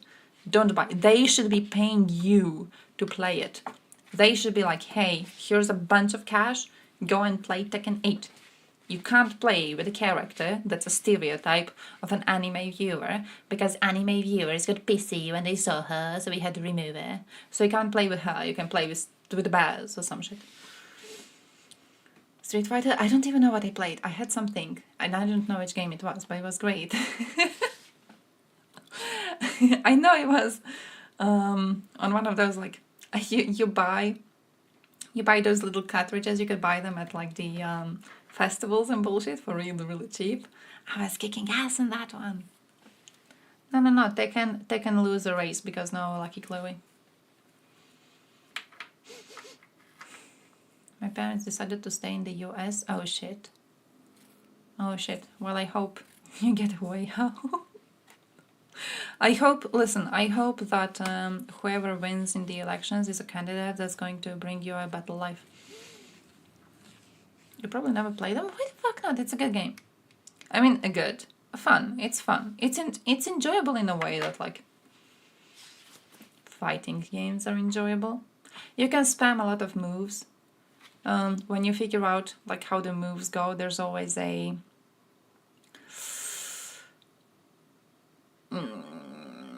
what's the word? A set of moves that you can be spamming very often, and it happens on each and every character. Usually it's whatever move they wipe the floor with. So you have like a low kick, fuck the low kick, that's loser move. The one where they wipe the floor, that's the one you want to be using, and you can just like keep on spamming it. It's the best thing ever. Yeah, you beat the combo players.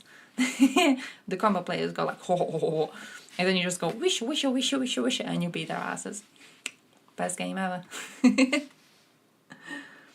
Compass meme. Auth left. I'm trying to figure out where Auth is. Will you do work for me and I give you some food? Okay. Expectation of people. Auth right. Can you call me woman? Okay. Fall of European civilization.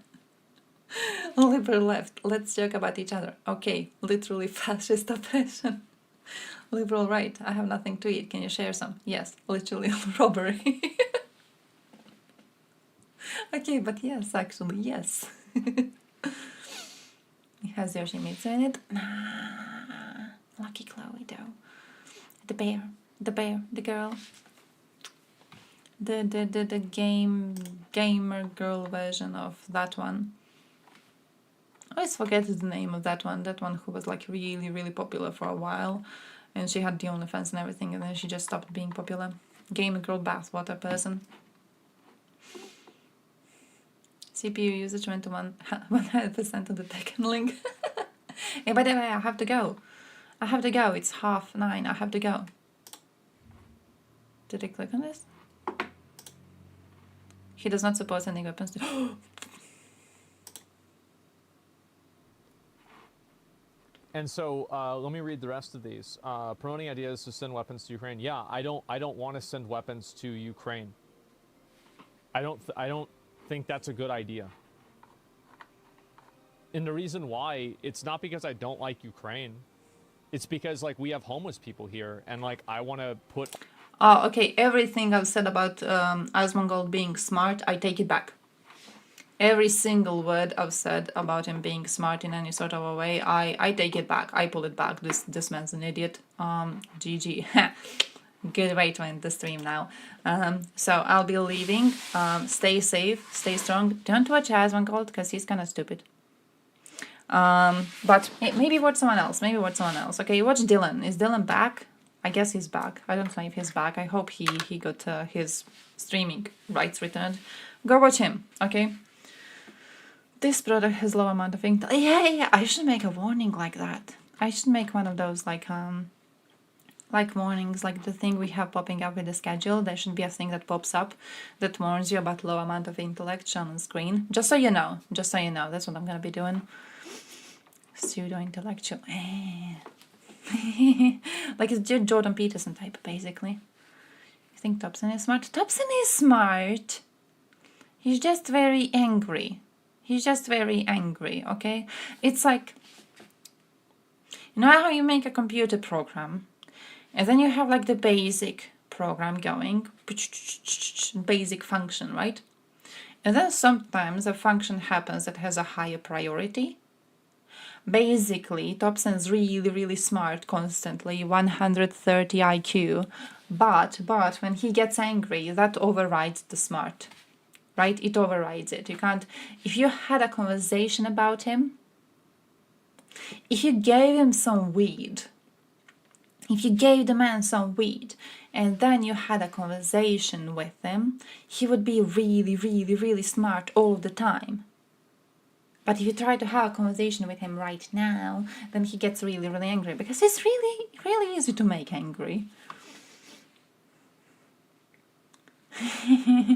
Yes, he's no evidence Russians are not as stupid and funny. Hey.